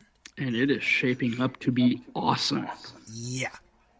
and then, later that day, on Wrestling Observer Live, Mr. Meltzer reported that Ring of Honor would focus on the men's, women's, and tag team titles going forward, and that they will continue to be defended at non-ROH shows, and all other titles have since been declared dormant. And this past Wednesday, like I said, was the 20th anniversary of the first Ring of Honor show, and in a way to celebrate the 20th anniversary, this past month, Ring of Honor announced that they were doing a Hall of Fame. And they announced their first class week by week for the last 4 weeks. And this past Monday was the last one. And before anybody becomes smart, no, they don't have a physical building, so please don't get on our butts about Ring of Honor's Hall of Fame. You can do that with WWE, not Ring of Honor, please. So the first class are the Briscoe brothers, Bryan Danielson, Samoa Joe, and CM Punk. Brian, Good. yeah, your thoughts on that class? Awesome class. Yeah. I think all those guys deserve this. It's hard. It's hard to think of other than maybe. Well, even then, I was going to say other than maybe Christopher Daniels. There is not a more foundational group to Ring of Honor than these guys. And I mean, Bryan Danielson, CM Punk, and Samoa Joe are the 3 biggest stars they ever produced. Mm-hmm. And it seems only right that those, and the Briscoes as well, because the Briscoes were really their first homegrown talent. Mm-hmm. It just seems right that it's those 5 people. I mean, honestly, you could have put a list of 20 people. Mm-hmm. And out of those 20, if those 20 had been the 4 or 5, I would have been like, yep, that's a hell of a first class right there. Yeah. I expect next year will probably be Xavier, Daniels, and depending on, because he's an odd man, depending on if they can cultivate a relationship with him again, Loki. Yeah, I would love to see Loki get in. 'Cause he's a very strange human being, but I mean, you can't argue against the first Ring of Honor champion. Oh no, being in there, he would need to be. And another guy who's also he's actually not a good human being. He's a well-known idiot, but Austin Aries. He's well known to be a very contentious and hard to get along with human being. And he's proud of it, which makes it worse. Which surprised me when I heard he was working with the NWA. I'm like, really? That was like, uh-oh. That's not going to end well. That was my first thought, because he burns bridges everywhere he goes. I mean, if you can burn bridges at TNA of all people of all places, anyways, because they take anybody, and I mean at their worst. Right now, Impact's actually great, at least in terms of the booking. They still do the occasional bad business decision here and there, but as far as booking goes, Impact's actually really good right now.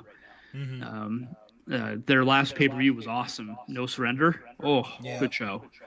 But yeah, Ring of Honor coming back and Supercard of Honor being Jonathan Gresham versus Bandito is the main event to unify the original Ring of Honor title back with the current world title, because I like how Bandito and Gresham are both defending the Ring of Honor titles now on Indies. Yeah. Because Bandito never lost the title, and Gresham technically only won the original title. And now they're gonna unify those 2 titles to have who's the real undisputed Ring of Honor champion. That's a good story. Mm-hmm. And the show looks really good, and Delirious has been revitalized in his booking since the pandemic. So I'm very hopeful for Ring of Honor's future as a super indie again. And that's a super indie with excellent production. Yeah, and that's maybe where it goes for a while. And I don't think it'll hurt them. No. That, if they go back to the indie style, which is what, made them who they were for so many years. And well, part of it too is now they can bring in the top independent talent from around the world and not have them nailed down to an exclusive contract. Right. and yet still showcase them on national TV and on pay-per-view. Yeah. And so basically really they're doing what TNA did in 2006, which was most of people were on a per appearance deal, so they can work indies wherever. Just ask that you give priority to them. Which pretty much AEW does that, but they have exclusive contracts, which is funny. But AEW does the same thing, and I'm very excited for what this could mean for Ring of Honor, especially as they partner with other companies again. And I would love to see that partnership expand into AEW. I would love them to join the table with AEW and New Japan. And you know what? It's actually kind of fitting that we are talking about the upcoming Supercard of Honor, because if I get in trouble for this, I will apologize in advance. But I was talking to a gentleman lately over the last few weeks, and we are going to do a live stream of Supercard of Honor that night. Okay. So as soon as I get more information, I will let everyone know. I don't know what it's going to be, but... Is it a reaction stream, you mean? Maybe. Okay. This was done within the last week, so... Okay, that's exciting. So as soon as I get more details, if it's, hey, you guys could come join us to watch, we'll let you know. But yeah, I just wanted to mention that while we're on here. And again, if I get in trouble, I apologize in advance. So take a bullet for the team. Yeah, I will. Oh. Take a bullet for the Bullet Club. I will. Too sweet. Okay, so we have some time left. We've gone through the 20-year history, which I can't believe it's been 20 years. Me neither. We're old. Holy crap. We are. Yeah. Okay, you know what? I'm going to reverse the order. No. I'm not reversing the order that I had. I'm going to stick to the original order. What are, and we've said it throughout the show, what are some Ring of Honor moments that you have had at any point that to this day has stuck with you? And I'm going to start with Brian, because Brian has been, he's been watching a little bit less than Josiah and I, but I think he's got enough good memory. And he's just as much as a fan as we are, so that's a matter when you start. It matters. Exactly. Damn straight. Exactly. Yeah, I'm not into that gatekeeping crap. Right. Yeah, well, I remember watching it on CW, and at the time, it was when I first started watching it. It was when Jay Lethal, it was the House of Truth was around. They had started doing stuff. Well, they hadn't gotten to New Japan yet. They're about to. And as I said earlier, Scum was around. And I actually saw the Kingdom form for the first time with Adam Cole and Taven. And Matt Hardy was there for a bit. Then he went back to WWE. Then God knows where he went after that. Somewhere broken. Yes. Which I will say, I love this. I love the character. I thought he was like a cool, insane person. Yes. I love Matt Hardy's broken character. Yeah. Yeah. I was like, Matt Hardy has gone insane. All these years, he's finally snapped. He's no longer. And I think he's going insane again. Mm-hmm. Based on TV.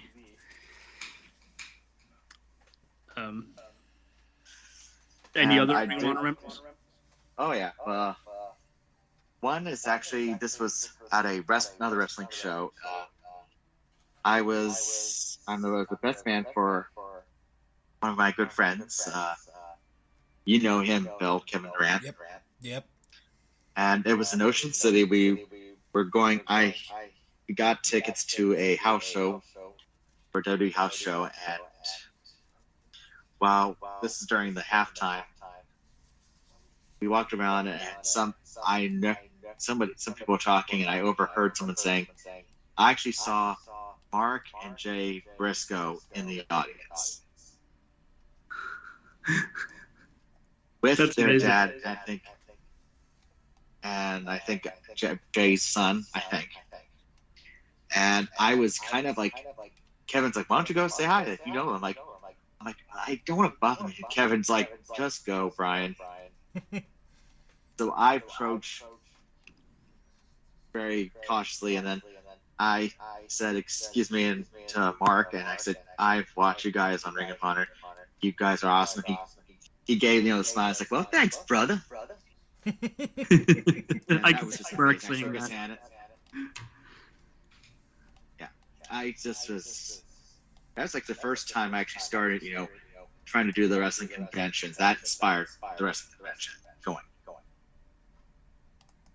That's awesome. And then there was as Bill said, Bill and I and one of our friends, Ed, went to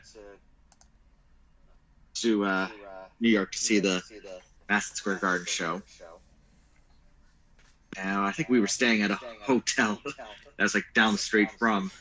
Yeah, that hotel has since closed, by the way. It was nice. They were nice people. Yeah. Well, then again, I'm not surprised. I stayed at a hotel in Queens. Is it still open? Oh yeah.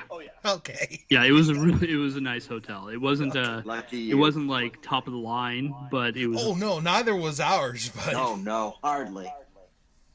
Their continental breakfast was blah. Wasn't the worst. Right. It wasn't, but Still. yeah.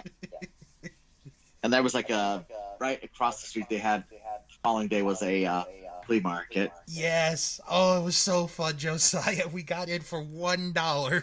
A flea market? Yes. That's fantastic. That's so good. Yeah, but the show was amazing. I think they had the Honor Rumble, and everybody popped for two people. Jushin Thunder Liger was like number 28 or number 29, and then number 30 nobody knows who it is. And then when I was watching like the intro video, I'm like, who is this? And I reckon then it shows this guy with red fist paint. I'm like, it's Great Muta. It's the frickin' Great Muta. I know. Yeah, everybody just went ballistic. I lost my bomb mind. being dropped right there. And I will add Minoru Suzuki and Toru Yano had good reactions too. Yeah. I kind of marked out when Haku came out. Yes. Oh yeah, I you marked did. out for Haku as well. I actually started screaming, "It's Ming!" It was that was a really fun Rumble. It was not I can't call it a quality match in terms of the in-ring. It was just fun. But it was It was just fun. Yeah, it was a fun one. I'll never forget screaming at the top of my lungs for the Great Muta. I heard the music and I was like, no! And there he was. And what else I liked? I actually have the DVD. I actually showed my wife a couple of the matches. She didn't like the women's wrestling match. Mayo Sumi Iwatani Sakai versus versus Kelly Klein. Yeah. Yeah. Oh, that just reminded me. We saw Hana Kimura. I think So- it just Oh, yeah, for we that did. one it wasn't that interesting for her. On the pre-show, we saw Hana Kimura before, we did. and I actually Wow, the yeah. day I before. didn't realize it was her till now you pointed it out. Yeah, and the day before, I actually went to the Stardom show. that they held in I think it was I don't know where it was, but anyways, there was a Stardom show, WrestleMania weekend, Yeah, and it's held someplace that you don't remember. yeah, it was Hog Wrestling was up there or whatever it was. Okay. House of Glory.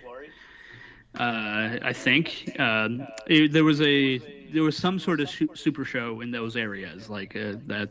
It wasn't the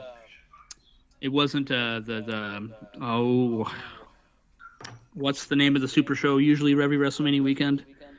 WrestleCon. WrestleCon, yeah, it wasn't WrestleCon. It was another organization. They did their own things. Right. I was in the WrestleCon area for Kaiju Big Battle, I believe, which was that was hilarious and fun. And I did 2 MLW shows, which involved Battle Riot Live on TV and 2 television tapings, 2 nights in a row. And I did Stardom. I didn't get to go. I had to leave during the middle of the main event, but I saw Momo Watanabe against Utami Hayashida, the current champion right now in Stardom, and she was just starting, and they wrestled like a 25-minute match, and it was awesome. And but I got to see Nakamura live there as well, and she was great. God bless her. poor girl. But yeah. Anyways, that was some of my memories of that weekend, I suppose. Yeah. But you were saying, Brian, about your memories of that show? It was a blast, and to have it in Madison Square Garden, which is I consider one of the meccas of wrestling. Mm-hmm. What was like the icing on the cake? Yeah. It doesn't get much than that. We were trying to get a large group to go. Remember that, Bill? Yeah. I think I was trying to get my wife. Yep, and then our friend was going to get his wife to go. Yeah, but either of them declined. Both declined.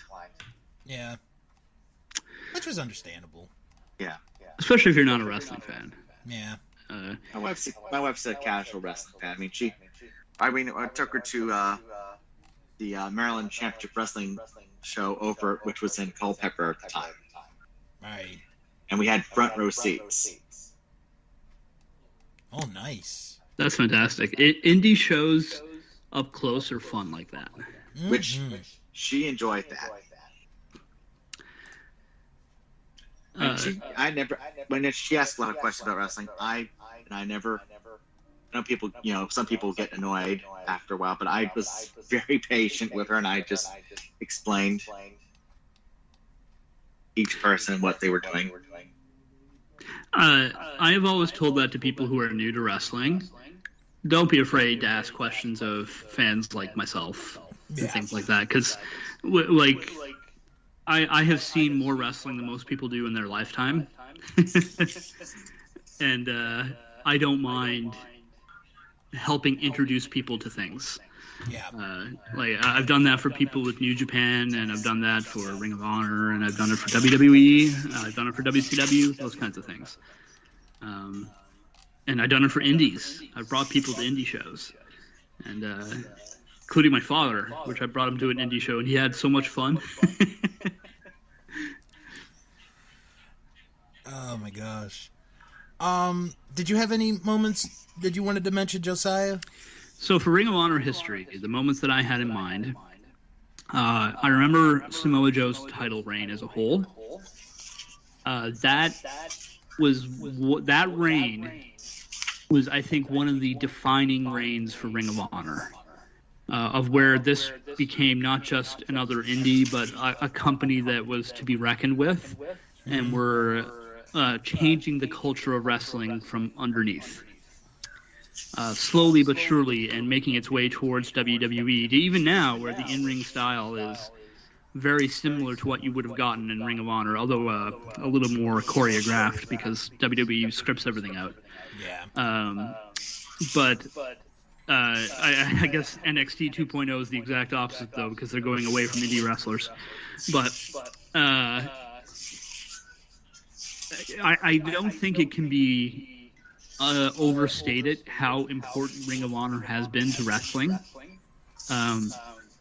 They filled a gap that was left by ECW and WCW to provide people with a place to work, but not only that, to showcase young guys and guys who would never get a chance otherwise.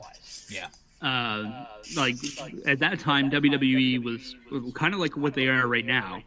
All big guys, 280 pounds of muscle, have no idea how to work.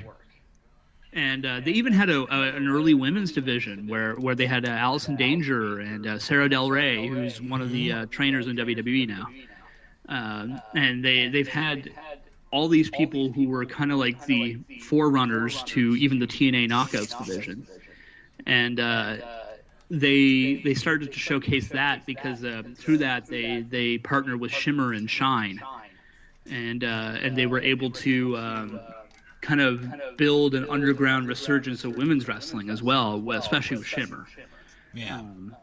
And which really kind of led to the women's division in WWE right now. And then, of course, I would have to think the fans of Shimmer are now fans of Stardom, which is the best women's wrestling in the world and one of the best promotions on the planet. They are unbelievable at Stardom. And so you can see the fingerprint of Ring of Honor, taking that Japanese junior style and that WCW cruiserweight style and mixing the two things and bringing that to a greater stage, but also putting an emphasis on pure wrestling as well. And like, I mean, you had Kenta Kobashi versus Samoa Joe. That match was awesome. Unbelievable match for memories. And then you have, I'm trying to think of some other ones. Brent Albright versus Adam Pearce. Yes. It was a 2008 show. I think it was Death Before Dishonor for the NWA title. That match was great. And Brent Albright left WWE, but it was really good. And not many people are going to even compare that because the main event was Nigel McGuinness, Bryan Danielson, Tyler Black, now Seth Rollins, and I forget who the other guy was. But this is off the top of my head, which goes to show you how much I remember this stuff, like how much it stuck with me. And I may have been Ring of Honor's first show in Hammerstein. But anyways, I watched that, and it's like great matches there. But then I look at one of the things that stuck with me, too, is when I was watching the Young Bucks and AJ Styles and these guys bring the Bullet Club to Ring of Honor. And I started thinking, wrestling feels cool again for me. I've always enjoyed it, and it's always been cool to me in the sense that I understand the art form and I like it. But this feels like it has mainstream appeal. Yeah. And seeing the growth of Ring of Honor through with the Bullet Club and New Japan, and it's just so much exciting things. And then, of course, at the Garden Show, like I know it wasn't a Ring of Honor match, but Okada versus Jay White, Ring of Honor was still an essential part of that show. They're the reason why that show happened in the sense of legally WWE tried to step in and block them from going to Madison Square Garden, but Sinclair pushed back. Sinclair pushed back and threatened to sue Madison Square Garden, which opened up the floodgates. Now anyone can work Madison Square Garden. And I'm sure someday New Japan is going to return, and hopefully it will be Ring of Honor and AEW and Impact on that title as well. Mm-hmm. And that would be a really good show. Wouldn't it? It'd be so awesome to see a joint super show, right? And even if they don't interact with each other, just have major matches from each company happen or something like that. And you know, and now it's very exciting because New Japan's working with Pro Wrestling Noah in Japan, and I'm guessing they're probably going to be working with All Japan before the end of the year. Mm-hmm. And so, really, though, all this point being, Ring of Honor exposed me to all these different types of wrestling. I suppose WCW is what exposed me to New Japan ultimately, because I was a big WCW mark. And I loved seeing Masahiro Chono and all that show up as NWO Japan.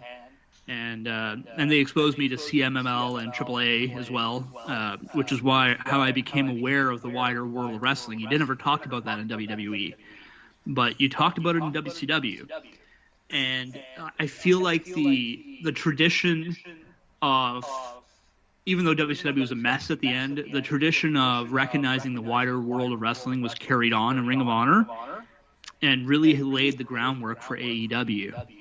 And without Ring of Honor, wrestling would not be what it is today. It may be dead, except for WWE, and that would be terribly sad. Because it brought a resurgence of the indies. I'm going to see now, because I live in Ottawa, I'm going to go to the C4 show and watch Josh Alexander and Biff Busick, a.k.a. Oni Lorcan from NXT, wrestle. They're not wrestling each other, but they're wrestling separately on the show. Show I've ever been to, except for the WrestleMania weekend stuff. And I suppose and it's just interesting because my love for Ring of Honor and stuff gave me a love for the indies. And through that, I got involved with my local promotion and when I was in New Brunswick. And I got to become their social media guy before I moved away to here. And I was their social media guy for a few years and helped them in the production side produce the first ever live pay-per-view from the Maritimes on Fight TV, where I got to work with Colt Cabana. Like, what?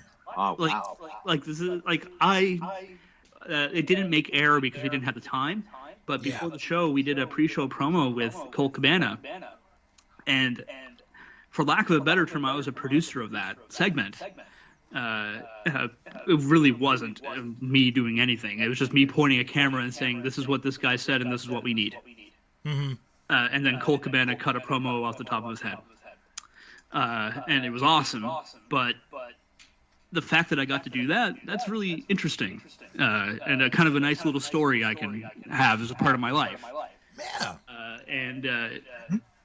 If it wasn't for Ring of Honor giving me a love for the indies, I don't even know if I would have checked out my local indie. And lo and behold, I made great friends who I am still friends with to this day, and will be for the rest of my life.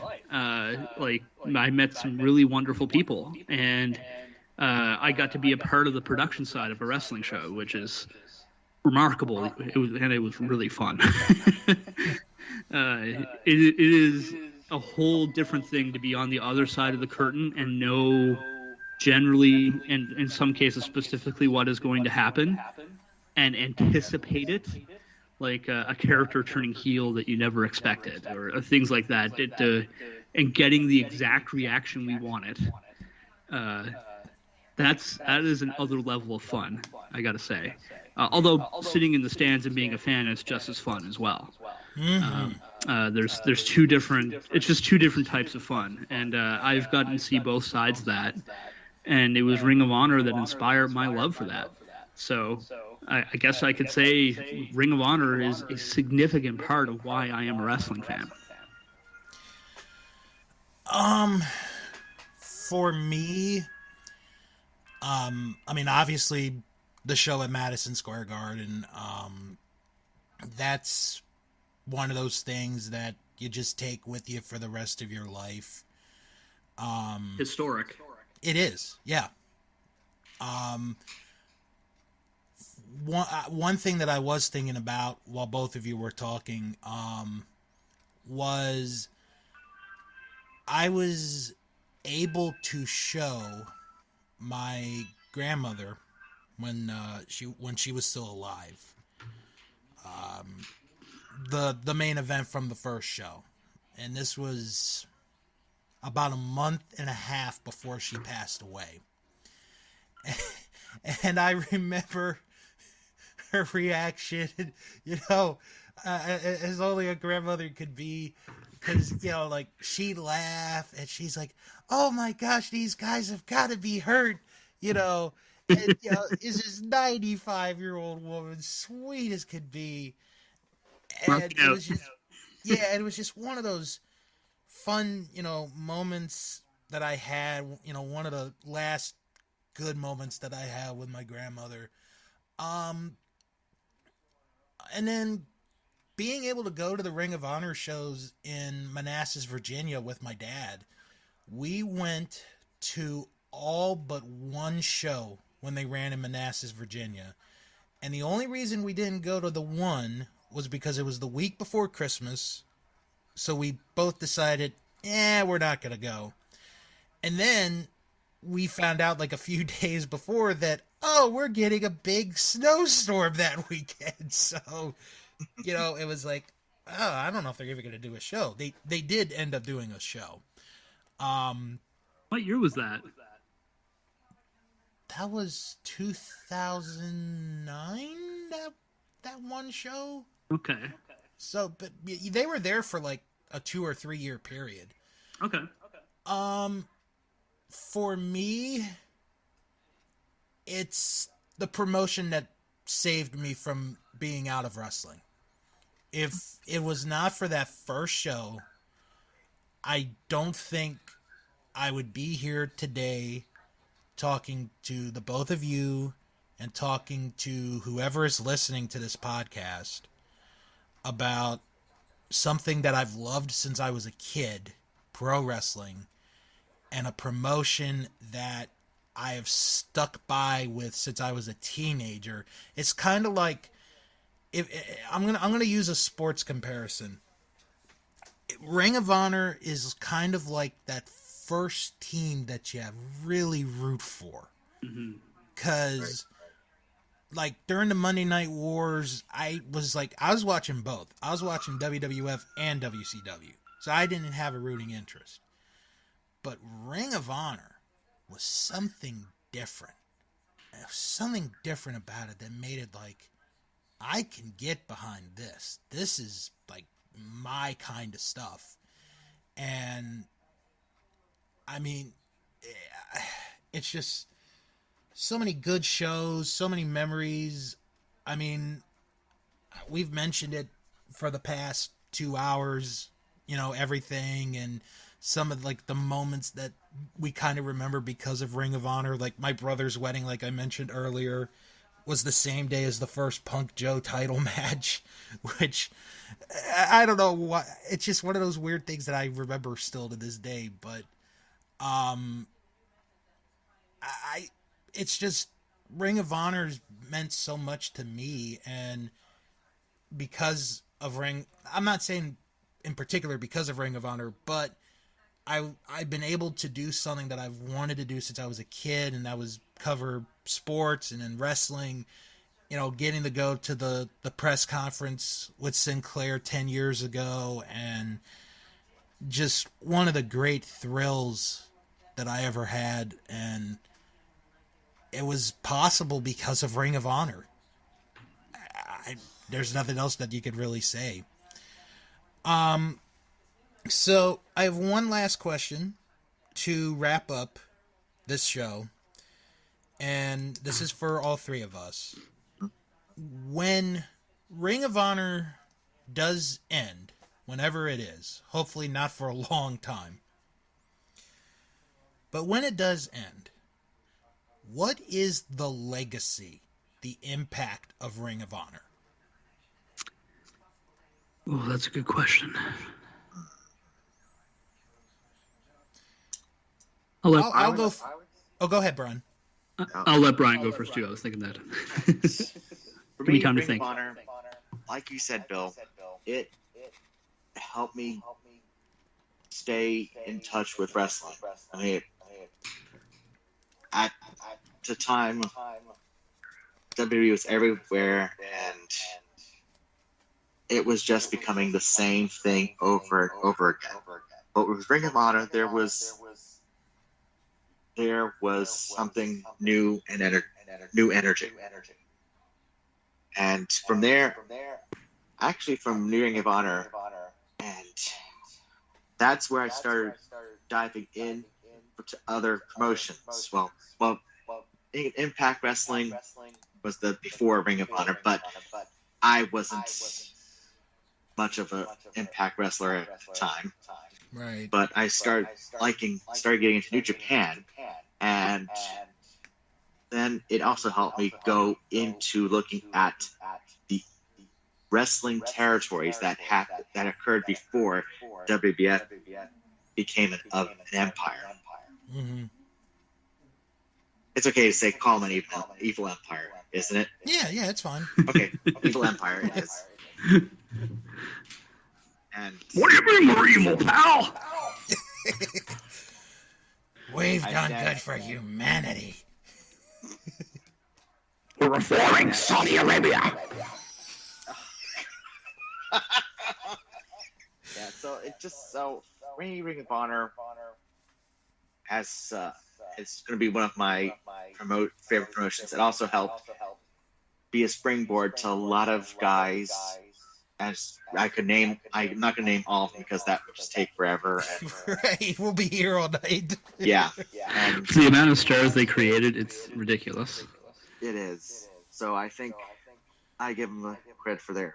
And it also helped have Philadelphia as a wrestling place and Baltimore because they did a lot of stuff in Baltimore. So it kind of, if you were a Philadelphia fan of wrestling, you're proud and you long for something like ECW. Ring of Honor was that. If you were a Baltimore fan longing for a wrestling thing that's not a WWE stylized show, you got Ring of Honor.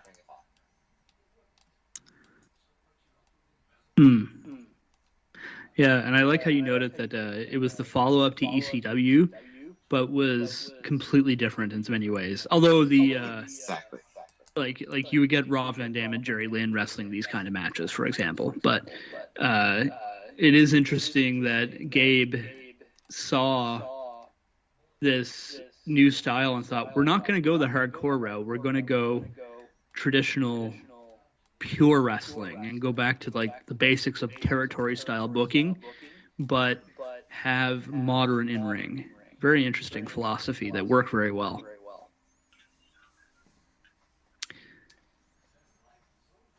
So for the legacy of Ring of Honor, in my opinion, since WCW died, there has not been a single promotion more influential in North American wrestling, maybe ever, than Ring of Honor. I mean, you look at all the top guys in WWE, barring a few, like Roman Reigns, for example. And that's not, by the way, this is not a knock on Roman Reigns. Roman is awesome. No, Roman is incredible. But Roman, you get a pass. He's but almost all the top guys in WWE the last 15 years came from Ring of Honor. 10, 15 years.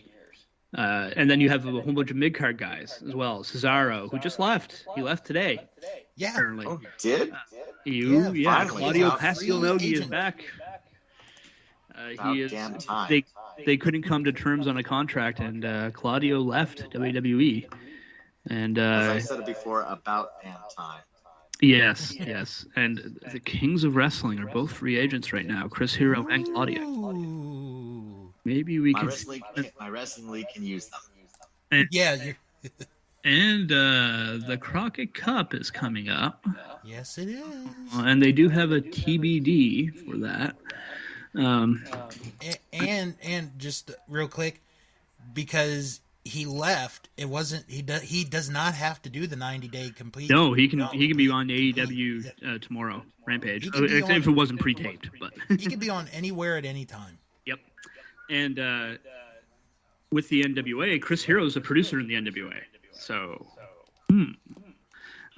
but I think Chris Hero's been producing an Impact as well. Anyways, either way, he's been producing everywhere. But I'd like to see him back in the ring. But that said, you look at all the talent they produced.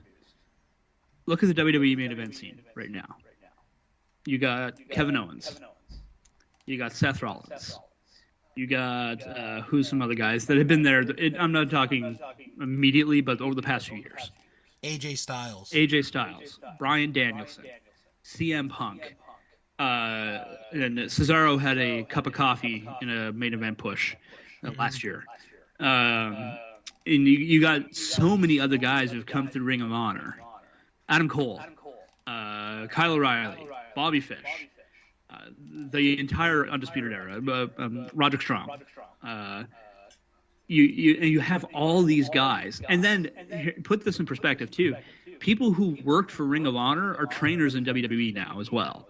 Adam Pearce and Sarah Del Rey are basically two of the more influential people who were in Ring of Honor, and now, including Pearce booking for Ring of Honor, and now he's one of the main guys backstage in WWE.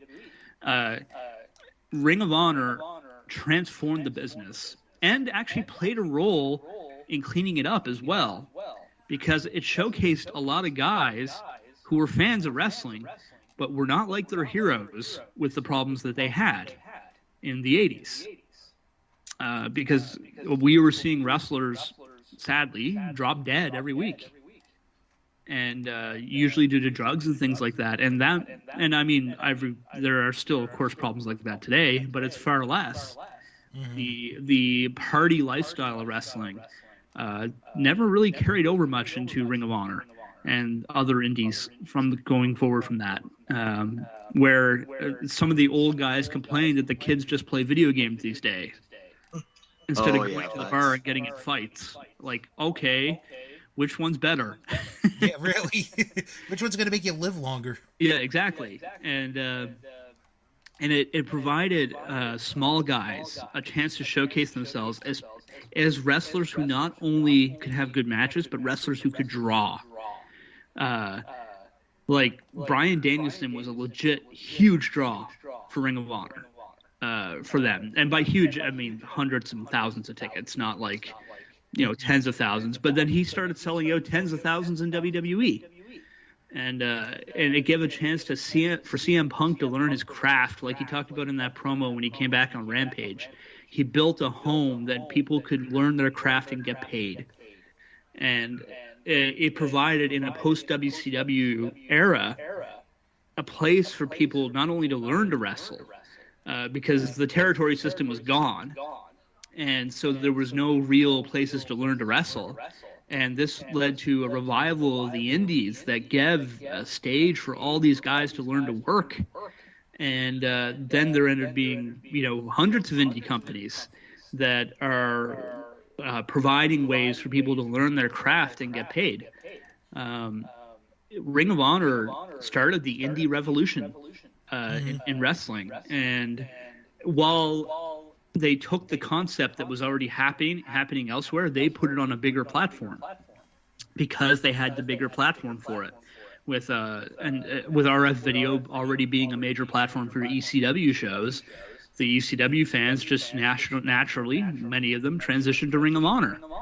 And it wasn't their hardcore wrestling, but it sure was their pure wrestling, and they liked that too. And when you see guys like Eddie Guerrero, and you see guys like Mick Foley and all that showing up in 2006, Mick Foley, or 2005, one of those years, to give the thumbs up and approval of this company. And guys like that coming in and saying, this is the kind of pure traditional wrestling I grew up on. It was almost a revival of the territories in a sense, except with modern wrestling. In terms of style and booking and characters. And so I don't really think it could be overstated how important Ring of Honor has been to pro wrestling. Wow, you guys that's a good one. I'm clapping for you right now, Josiah. Well, thank you. Thank you. I'll do a bow.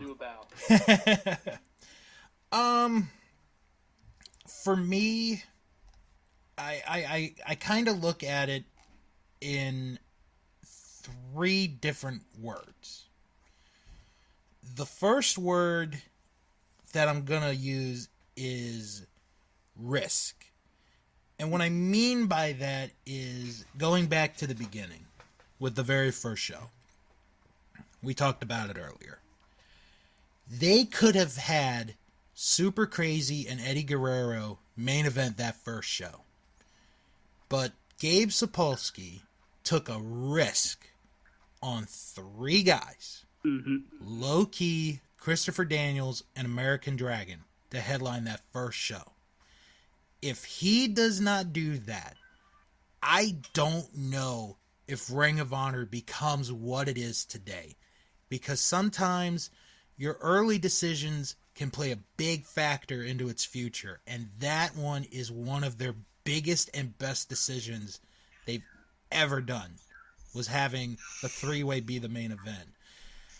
And in a way, and I said this last year when I did the 20th anniversary of the end of WCW. When WCW ended, the positive that came out of that was we had the start of the golden era of independent wrestling.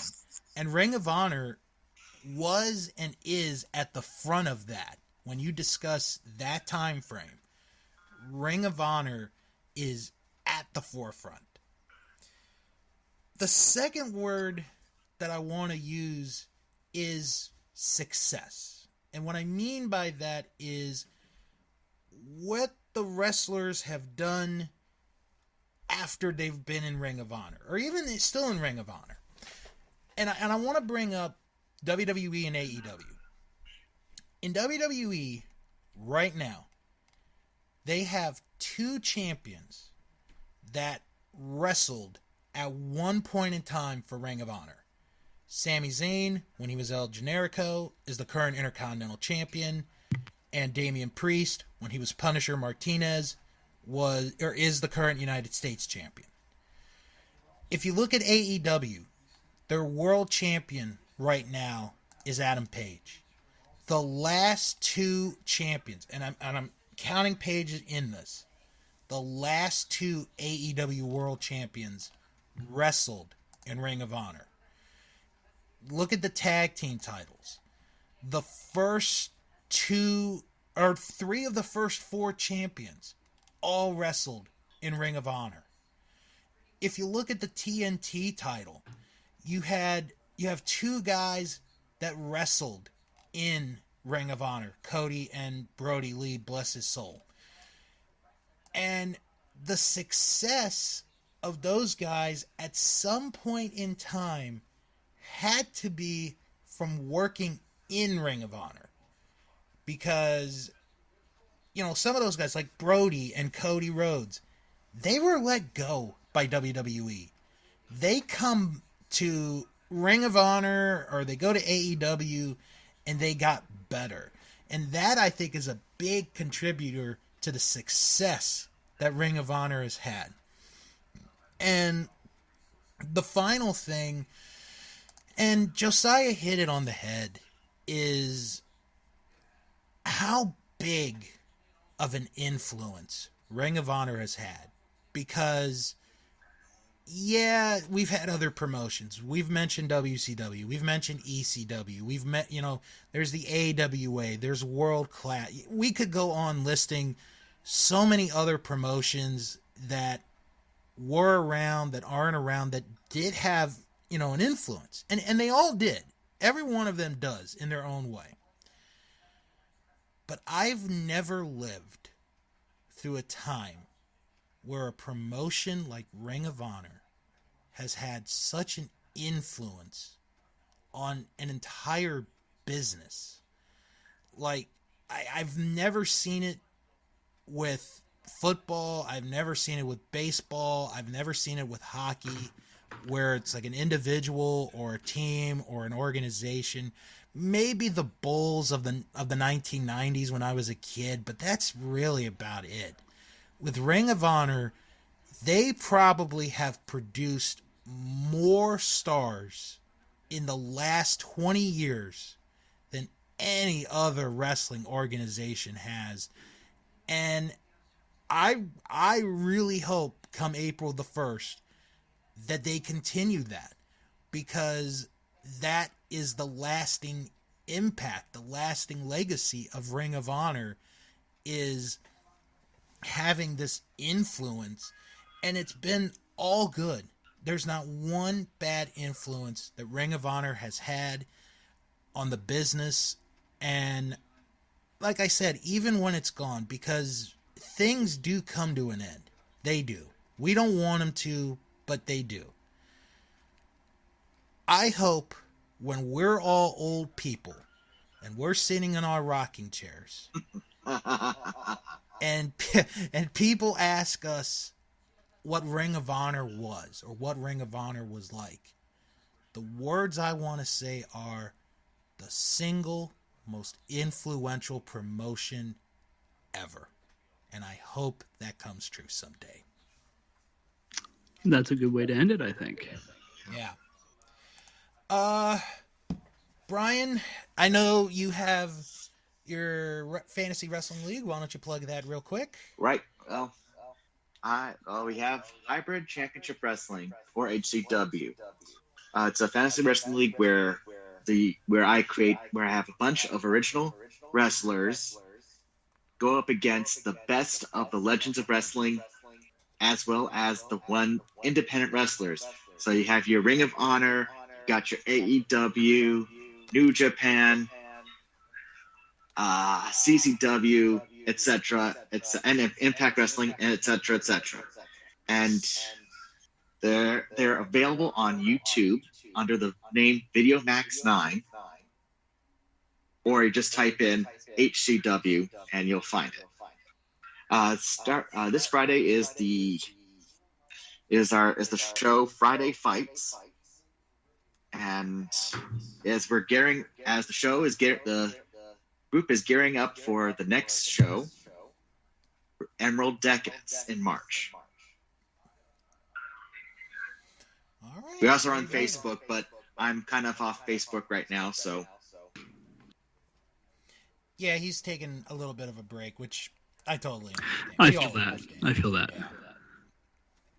All right. But check us out on YouTube. Oh, there we go. All right, Josiah, anything you want to plug? Yeah, so you can follow me on Twitter at WR_Central, although I am only checking my Twitter like once or twice a day now. I had deleted the app from my phone for my sanity. But I still interact there. So if you send me a message or a tweet there, I will absolutely see it. You can also follow my writing at wrestlingobserver.com/f4wonline.com, where I cover NWA Power every week. And the upcoming Crockett Cup, which is going to be fun. Ooh, yes. And I also tend to cover AEW, Ring of Honor, New Japan, and whatnot for daily DDT when I get a chance. That has reduced dramatically since I moved to Ottawa and now have a job that takes up most of my time, but it's a job I love. So my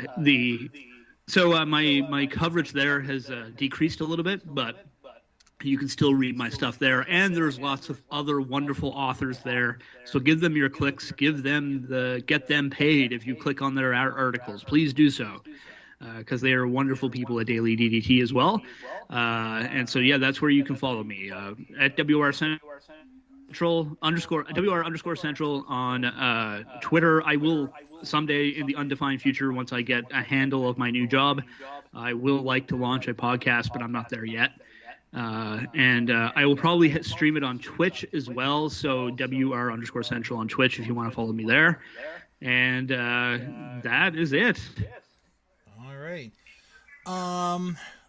Let's see. You guys can email the show if you guys have any questions or comments. WrestlingMan@TheWrestlingShow.com. You can follow the show on Twitter at WrestlingShow11. Follow us on Instagram, That Wrestling Show.